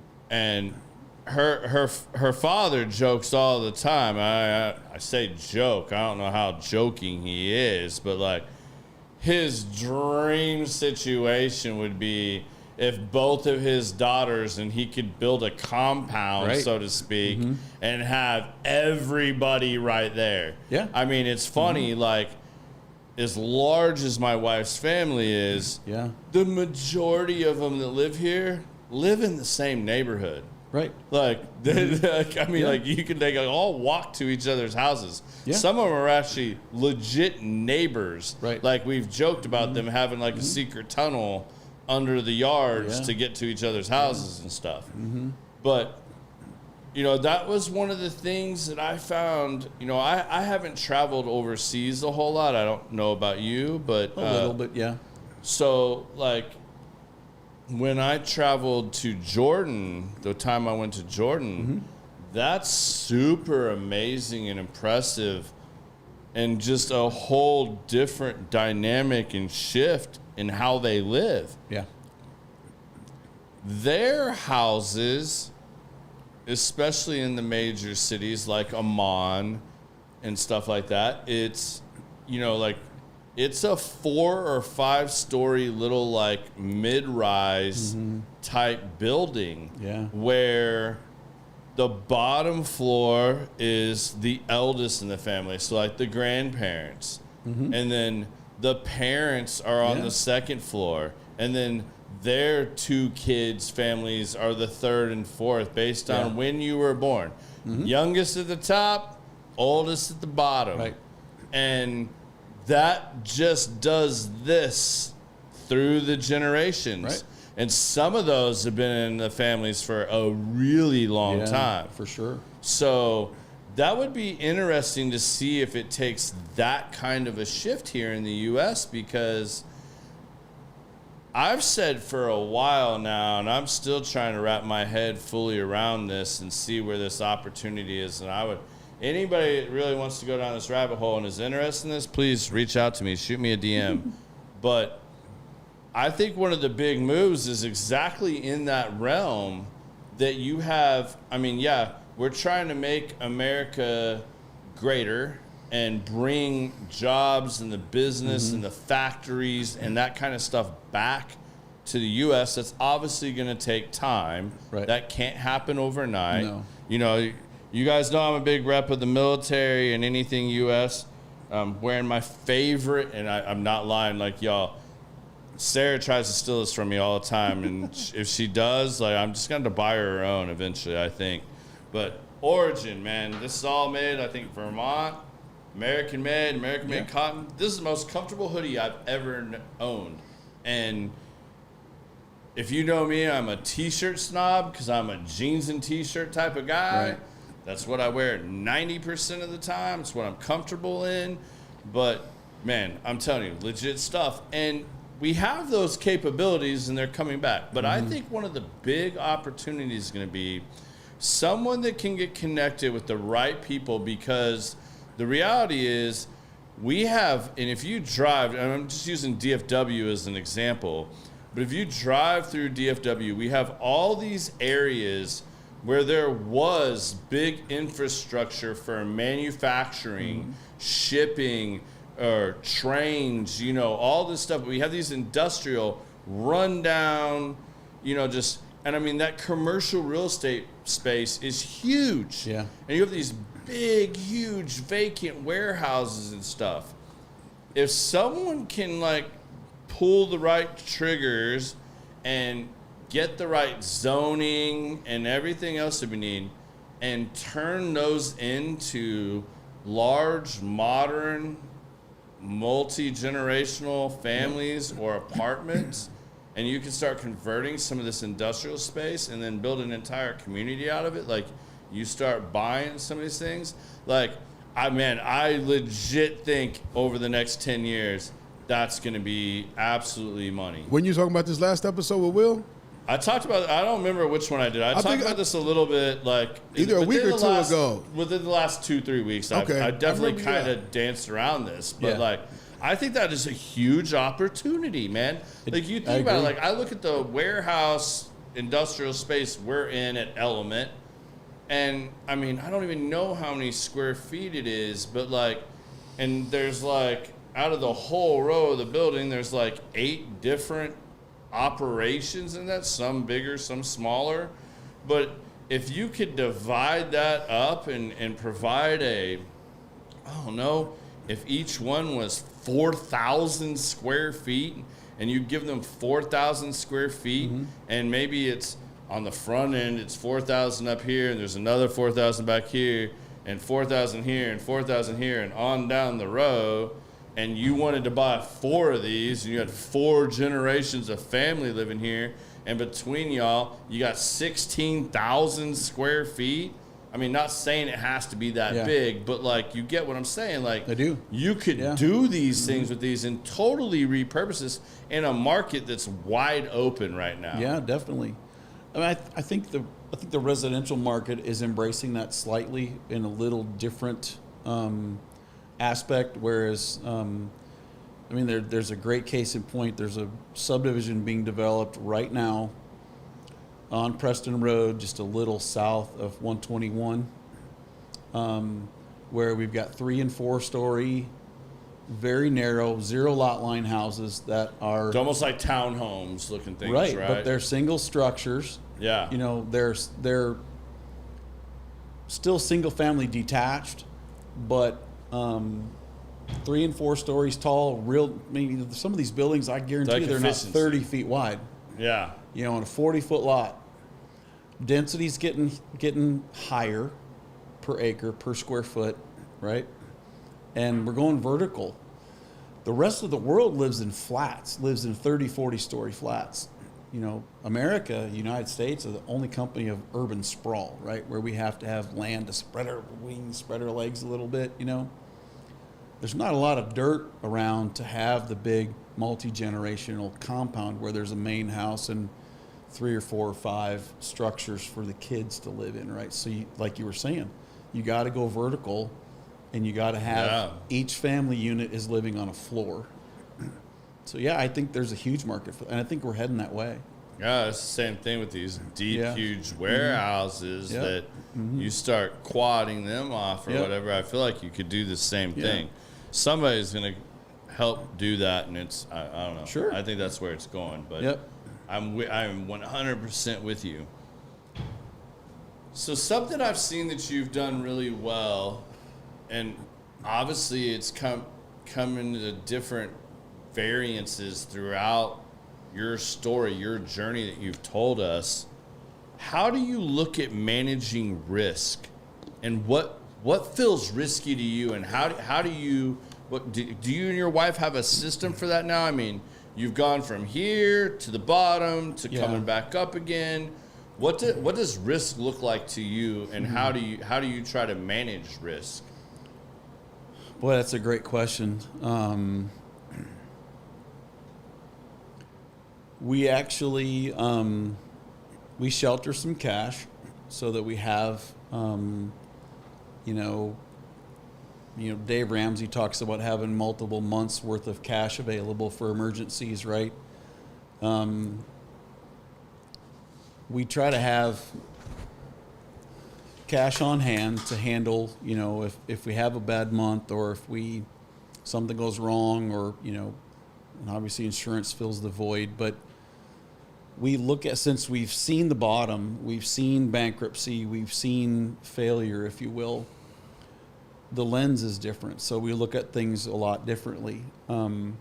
Ironically, with the ice cream shop, my wife is the one that had to kind of talk me into it. I was much more conservative about it than she was. So we just view things from a different lens, and we learned a lot of what we did wrong in that first business we acquired, the scrapbooking business. We were very naive when we went into that. We were like, hey, cool, you know, and that was right at the front end of it. I mean, mortgage money was free and loose. I mean, we bought that place with almost no cash out of pocket on a stated income loan, 95% loan to value. So we put a little bit of money into it. The seller loaned us some money for our down payment, and so we were as high risk as could be in that deal. Yeah. And the only reason we didn't make it is because the economy went to crapper in 2008. Yeah. But we learned a ton through that. So using those failures, not allowing it to keep us down, and learning what we did wrong there and what we could have done better, maybe not so much as wrong, but could have done better. So we look at, when we look at a market or look at expansion for the ice cream shop, our goal is to have 5 to 6 stores.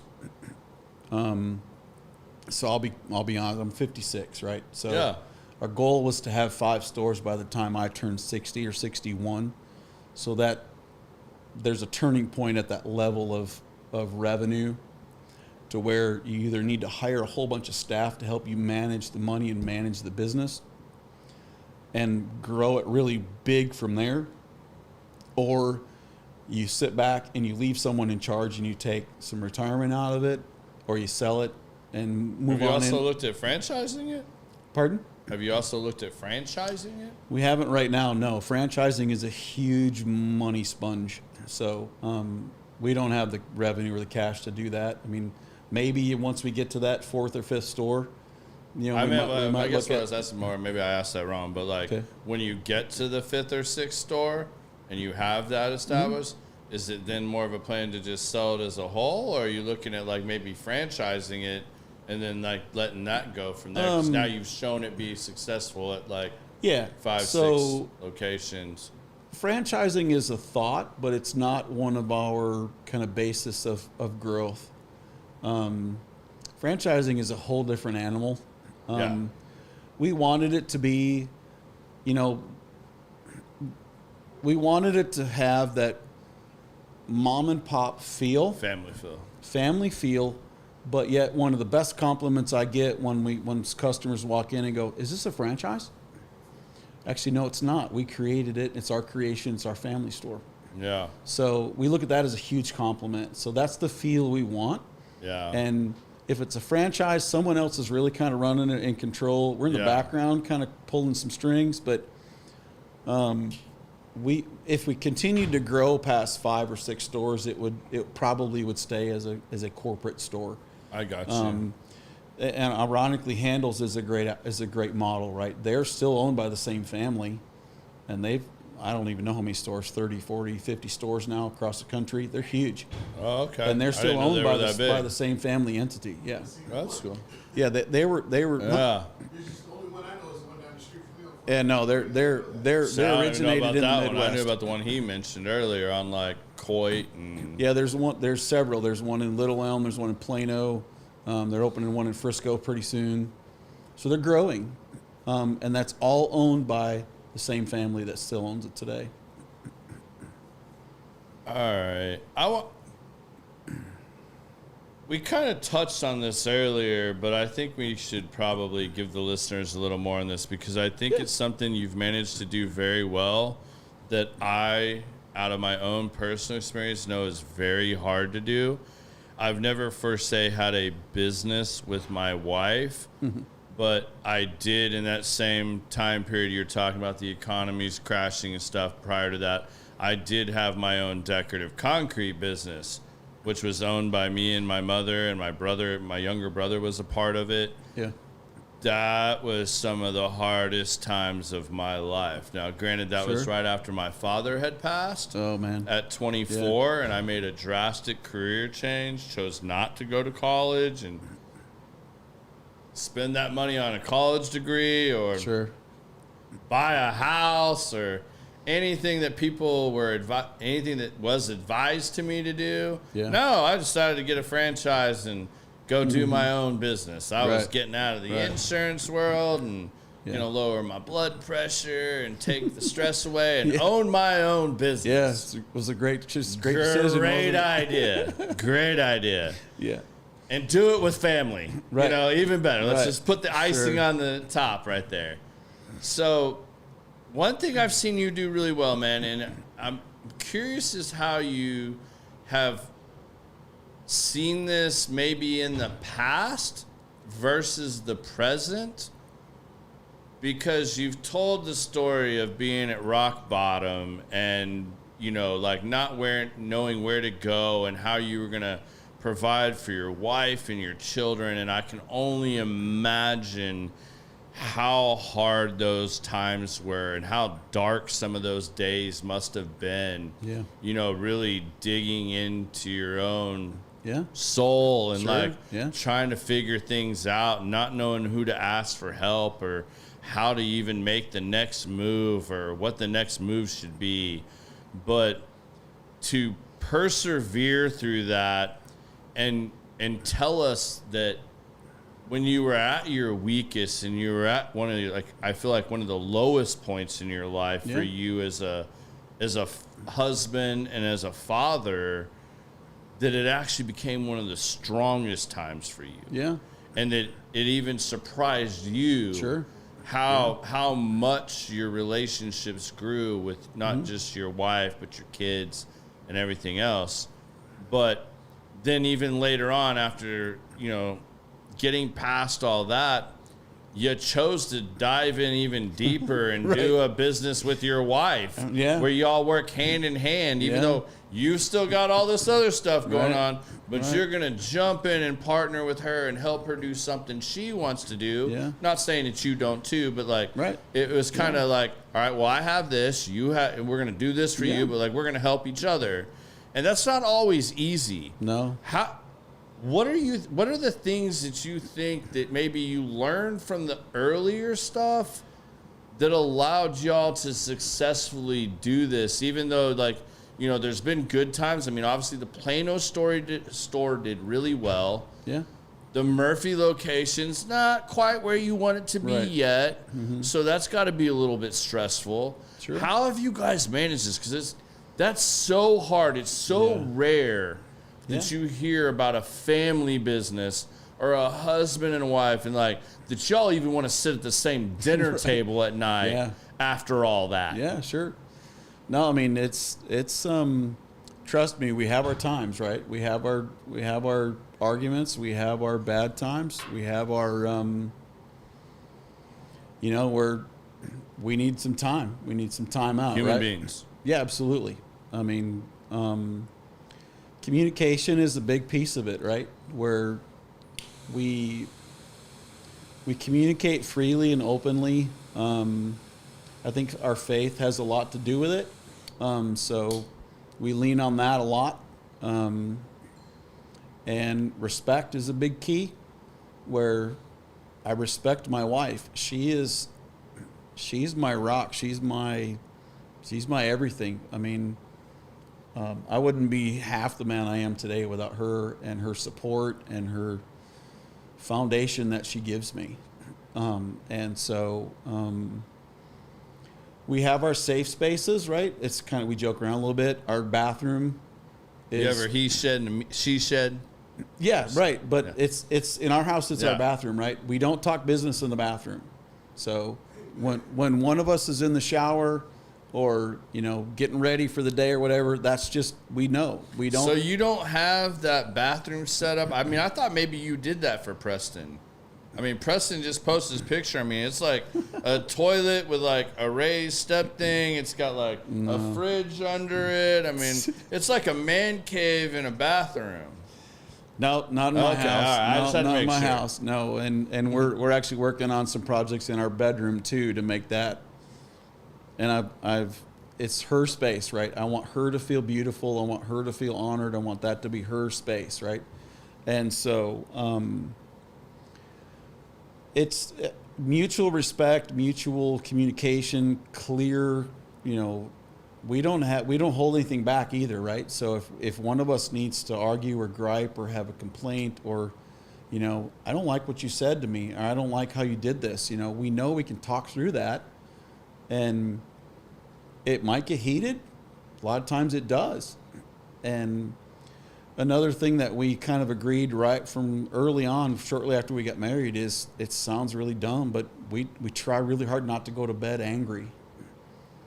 If we need to have, I mean, trust me, there are days when we stay up late working through issues, or we even, trust me, I've spent my nights on the couch, right? All right, I was going to say, you're going to make me challenge you like I had to challenge Will last week. You just hit on, I'll say this, I legit, and I mean, I'll say this too, I think it depends on the couples. Absolutely. And how each person processes information and how quickly they're willing and ready to deal with conflict or issues. Yeah. So I will say that first and foremost. Now, for me, that was some of the worst relationship advice I was ever given. Do not go to bed angry. Yeah. Okay, well, what happens when you get into it with your wife at the end of the evening and, you go down that road? Sure. It doesn't always get worked out right then and there, first and foremost. No, it doesn't. However, there's been a lot of nights where we never went to sleep or we never went to bed. We continued working through it. We're on a good path. We're on a good conversation to where we're working through it. The next day was tough because both of us were exhausted, right? Okay. But I guess that's a slightly different. we worked through it, right? So, but there are other times too when it's like, you know what? Okay, time out. I need some time to process. So the whole going to bed, not angry thing is not so much the key anymore, but it's I need time. Okay, And so you guys have like a timeout. Giving each other that time also to say, okay, we're going to sleep on this. We're going to go to bed. We're going to wake up, but we commit to coming back to it the next day at some point in time. We got to work through this. Okay, that's fair. I just letting it fester is really the worst thing you could do. And it's trust me, I'm not a relationship guru at all. Promise me, don't misunderstand that, right? Yeah. I'm not the guy, right? Nor am I. But I'm not claiming that either for the record. You've got to come back to it. You can't leave it alone. It will never solve itself. Never. Never, ever solve itself. I agree with you on that 100%. Where I found this difficult and different is my wife likes to process. Sure. She needs time to process. And if I force the idea of not going to bed angry, that's not going to work well for you. It doesn't work well for me. No. Like we're different in how we process. And when I didn't understand that early on, Lord help me, that was, sure, not fun. And but you have to give them that space. There you go. That's what I was just going to add to it, is honoring your wife in the aspect of, honey, I'm ready to talk. I know you're not. I'm going to freely give you this time to process. I'm going to go sleep on the couch tonight. Yeah. Or I'm going to come to bed, but I know we're going to work through this later. I'm going to give you the space you need. Yeah. And have enough respect in your mate, in your wife. Yeah. To say, for a lot of dudes, that's hard to say, okay, I'm going to back off, because most of us are fixers. That's kind of a man we want to fix thing, it. Right? We want it to be done then and there. What's your problem? You need to figure that. Why can't we fix this right now? You know what? Yeah. That's some of the worst advice anybody could ever give anybody, right? Yeah. The best thing you could do is give your wife some space and say, look, I respect you enough. I love you enough to say, let's figure this out. And if you need time, we'll take the time. Yeah. There's nothing wrong with that. I agree with what you just said 100%. Yeah. I think that's the part that gets left off the end. Oh, absolutely. It just gets said, learn the 5 love languages. And right. Don't ever go to bed angry. Right. All right, that's bullshit. It's going to happen. Like in our specific case, that's a great goal. And it's worked well for us over time. Trust me, we've had many of nights where we go to bed quiet, Yeah. And we go to sleep, but we come back to it. And that's, I think, the difference. What's helped us last almost 32 years. And we have plans for a whole lot more, dude. Yeah. I'm on my first marriage. I have no plans for number 2. No, I don't want a number 2, right? I want to stay with Brooke my whole natural life. I want to die next to her. I want to die with her. Yeah. But there's you just got to figure it out, man. Yeah, but I mean, I think that's like people take stuff so literally. I think that's why I take such issue with some of those statements like that, because most people won't take the time to give the extra little bit you just did. Yeah. It's just don't go to bed angry. Well, when you're young and if you get married younger, like, you take things very literally. Like, okay, I'm not supposed to go to bed angry with my wife. Right. All right. Hey, we're going to fix this. Like, we'll talk about this till we're blue in the face or we both pass out and fall asleep. Yep. Well, that's not good. Like, if your wife or your significant other, that's not how they work and they need time, guess what? You're just going to compound that problem and make it 1,000 times worse. Yeah. Recognize, like, hey, we still have a problem. We're going to get through this, like you said. We'll come back tomorrow. Like, hey, take whatever time you need. I'm ready to talk about it when you are, but like we'll take that time. Yeah, and another thing I want to add to that is it's not always overnight. Mm-hmm. I'm not going to go deep into it, but we've had times in our marriage where that's taken months. Right? Yeah. And it's involved counselors and professionals to help with that, and being willing, both of you, if there's a situation that arrives to where you can't get past it, and you Yeah. can't come to either a mutual agreement or an understanding from each side, don't be afraid to get help. And I'm gonna say this to men and husbands, dude, don't be so proud that you can't go to a marriage counselor. Dude, Go. Thank you for get sharing help that, Lane. Like, that's and bold. be vulnerable, right? So we've had some times where it's literally taken months to get to that point where we could sleep in the same bed again. So sometimes it's not just overnight that the other Yeah. person needs some time to process. It could take a while. Yeah. But if you're willing, if you're in it for the long haul, marriage today has become such a throwaway thing, and we've kind of morphed into a marriage counseling Hey, podcast. it's fine, man. Right. Go. But I mean, marriage has become such a throwaway thing. We'll just go annul it or get divorced and go on to the next one. Yeah. I mean, for me, personally, for myself, marriage is a commitment and it's a one-time deal. So Brooke and I found each other. We were, created for each other.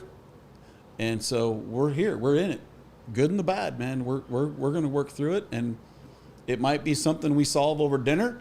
It might be something that takes months to figure out, but we're in it. We're That's not throwing awesome, it away. man. Dude, thank you for sharing that. Sure. Like that takes a lot of cojones to get up here on a podcast and like open up and say something like that. Like I don't take that lightly, and like a lot of people need to realize that like there's help out there.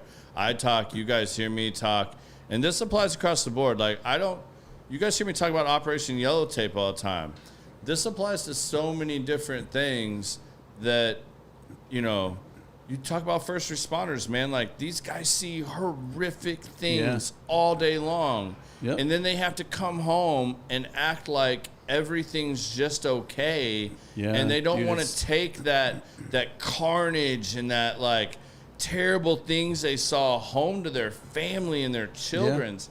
But like, guess what that does? Yeah. That makes them just internalize all that if they don't have somebody to let that out. It's the same thing for our vets and stuff, man. And you guys don't, you're real quick to get on here and give somebody a Google review that's shit, Right. or to bash somebody Right. as a keyboard warrior on there. But like, to really give them some space and like truly be a friend or help them or say, hey, it's okay, man. Like, I've had my problems too.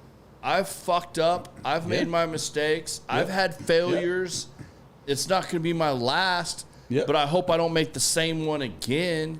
I'm going to do those things. Absolutely. Like, that's where it's really at, you guys. Like that, I mean, that is so crucial. Yeah, and some of those times where we've had to take extended periods where we need some processing are my fault, Yeah.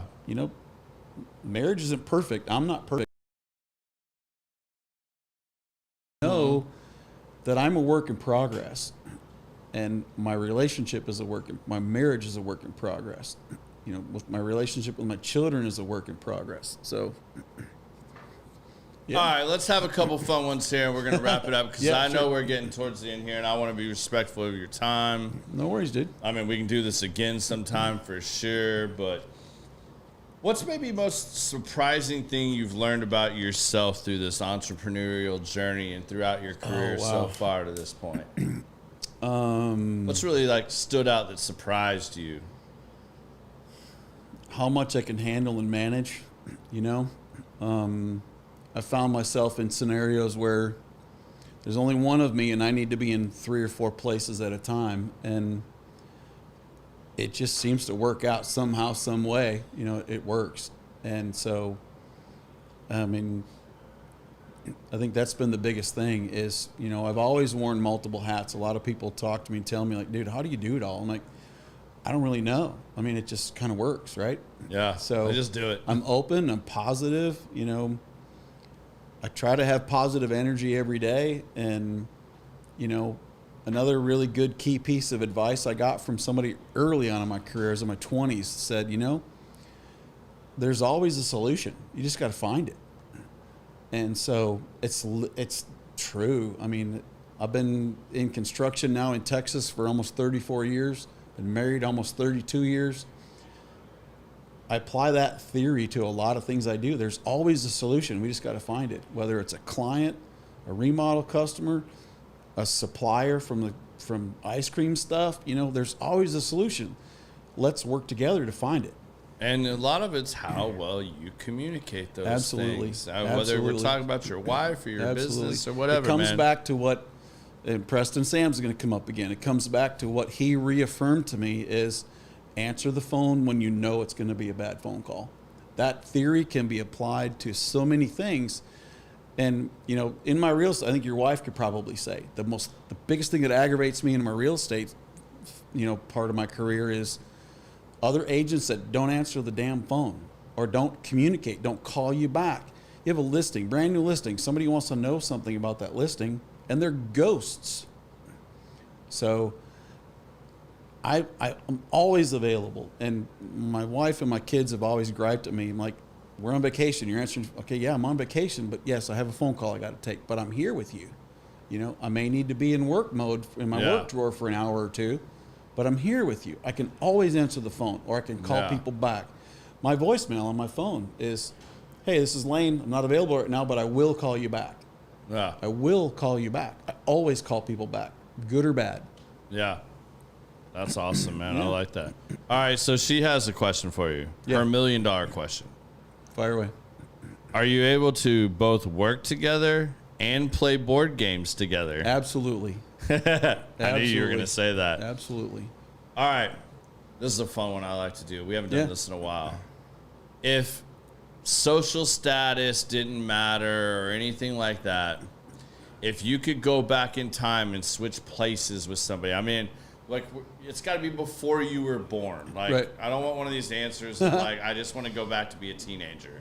Right. But if you could go back in time to any point in time in history, what would you choose? Or if you could switch places, like Julius Caesar or whatever, like, where would you want to go back in history and what would you want to do?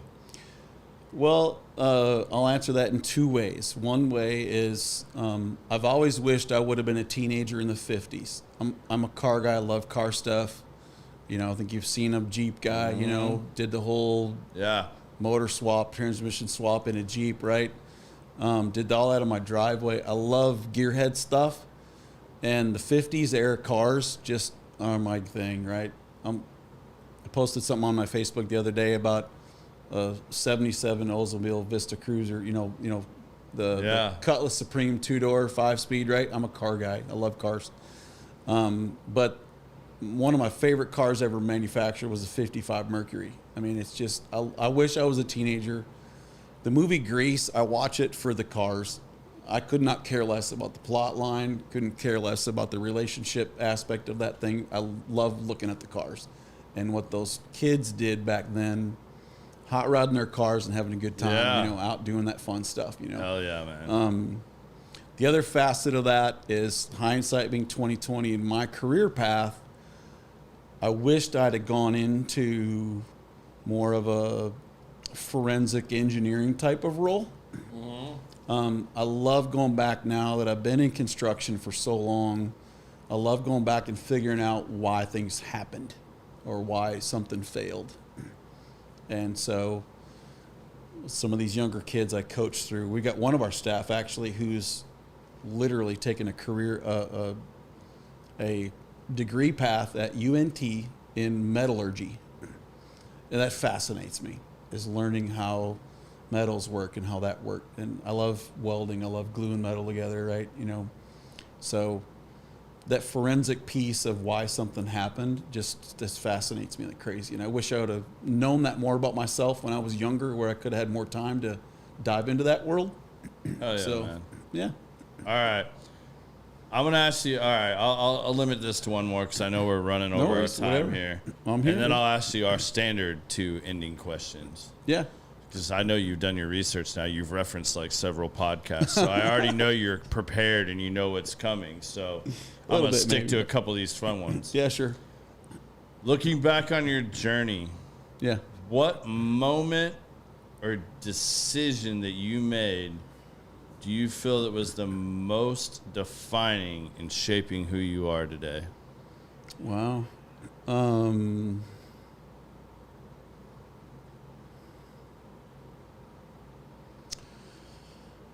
I'm probably going to answer to the day I met my wife and the day I got married. Because being a husband, being a dad has mostly shaped who I am. I've changed careers for my family. I've thrown careers in the trash for my family. And so I would say probably the day I got married. Right on, man. All right, let's just get to it. We'll go to the easy ones because I know you're prepared for this now. If you got to leave your children with one piece of advice, what's that piece of advice you'd leave them with?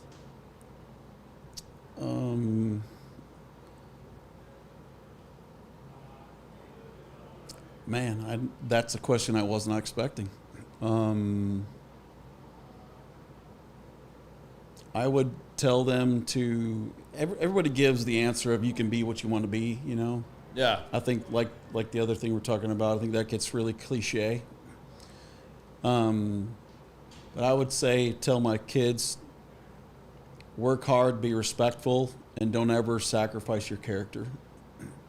Because your character is one thing people can't take from you. People can take, I've lived it. People can take your cars. People can take your house. People can take your money. The government can take your money. Snap of fingers, it's gone. But no one can steal your character unless you give it to them. That's so true, and that's so deep. That's so on point, and so many people need to grab hold of that. I mean, and you can even let that slip, but that's really where you gotta know what you stand on. Yeah. And be about whatever it is you're gonna be about, and just go all in on that. Yep. Dude, that might be one of the best answers we've ever had for that. I'll give you that. All right, now's the fun one because this show is called Common Sense. Yeah, sure. So we like to call this segment, Give Us Your 2 cents. Sure. So maybe there was something we started to talk about that maybe we didn't go deep enough about. Yeah. Or maybe there's just something that through this conversation it's still been on the back of your mind and you're hoping I would ask you or that you got a chance to say. It's just your free, give us your 2 cents, Lane. Well, I mean, I've seen the ice cream shop has opened my eyes to a lot of how today's youth is, right? And a lot of the shortcomings there, if you will. I learned this when I started my real estate career, and it's really simple. And I've really adopted this. I got my real estate license in 2014, and it's get up, suit up, show up. No matter what. I mean, if you're puking your guts out and you're sick, yeah, right. There's context to that phrase, right? But get up, suit up, show up. Anybody who's going into the entrepreneurial world who's decided they don't want to work for the man anymore and they want to do it on their own, that's the best advice I ever got. And that's the basics. Get out of bed, set an alarm, take a shower, get dressed, and go to work. If work is in your house, in your study, in your bedroom, sitting at the kitchen table, if you have an office, go to the office. Go. Don't stay home. I think COVID and making people stay home was one of the worst things that could have ever happened to us as a human, as society, right? We told everybody to stay home. And you know what? You're going to be able to work via the internet. Well, human beings thrive on contact, on community, on interaction with people, right? So get up, suit up, show up.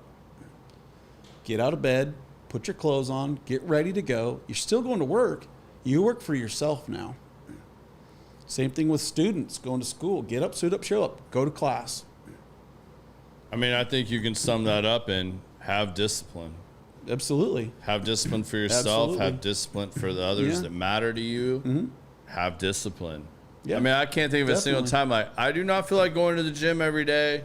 Right. But I've never gone to the gym when I didn't feel like it and didn't come out feeling better. Absolutely.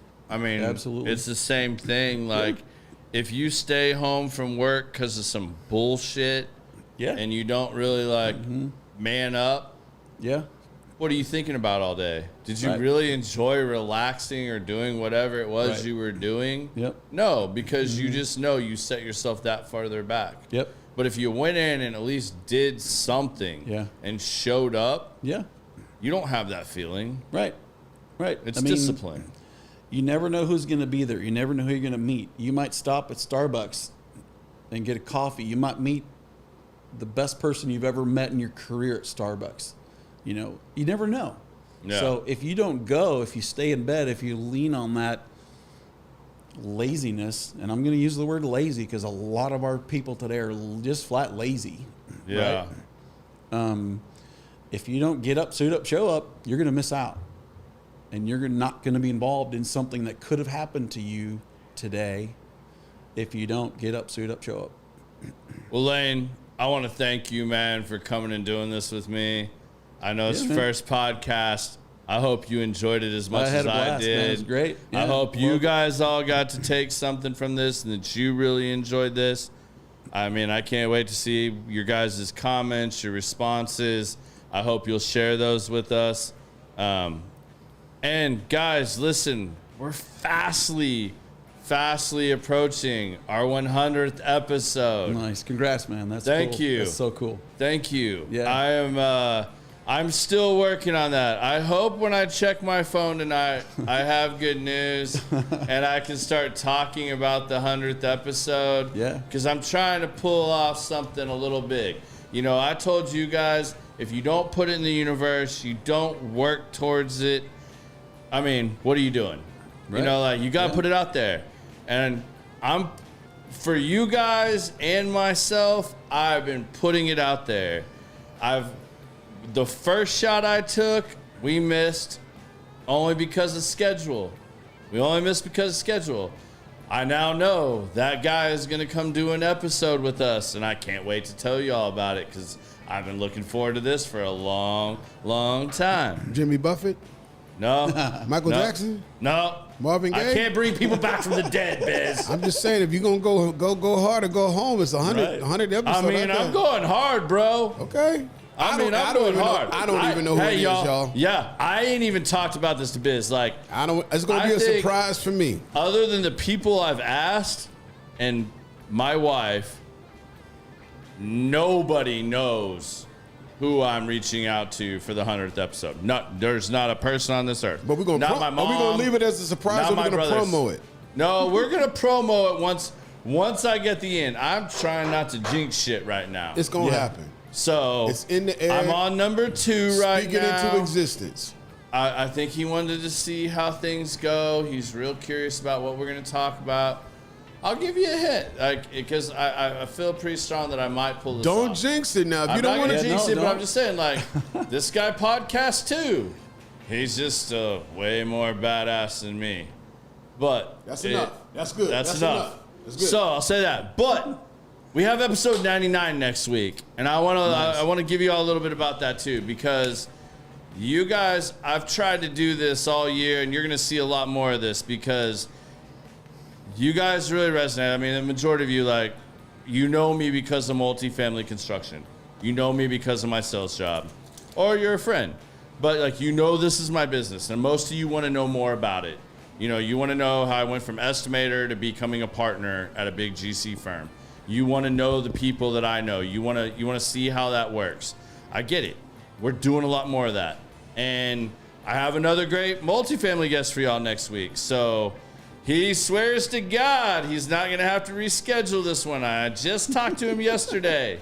So I will go ahead and tell y'all, we've got Jimmy McClung from LumaCorp coming on here tomorrow. He does training throughout the industry through the maintenance guys and maintenance directors. Like, if you don't know who Jimmy McClung is and you're in multifamily, you are like on another planet. Like, everybody knows who he is, and he's gonna come sit down with us. He lives in like Russia, basically, in Texas, to here, but he's coming. He's gonna give you all the goods, and we're gonna have a great time. So thank you for tuning in. We'll see you guys again next week on Thursday, same time, same place, and peace.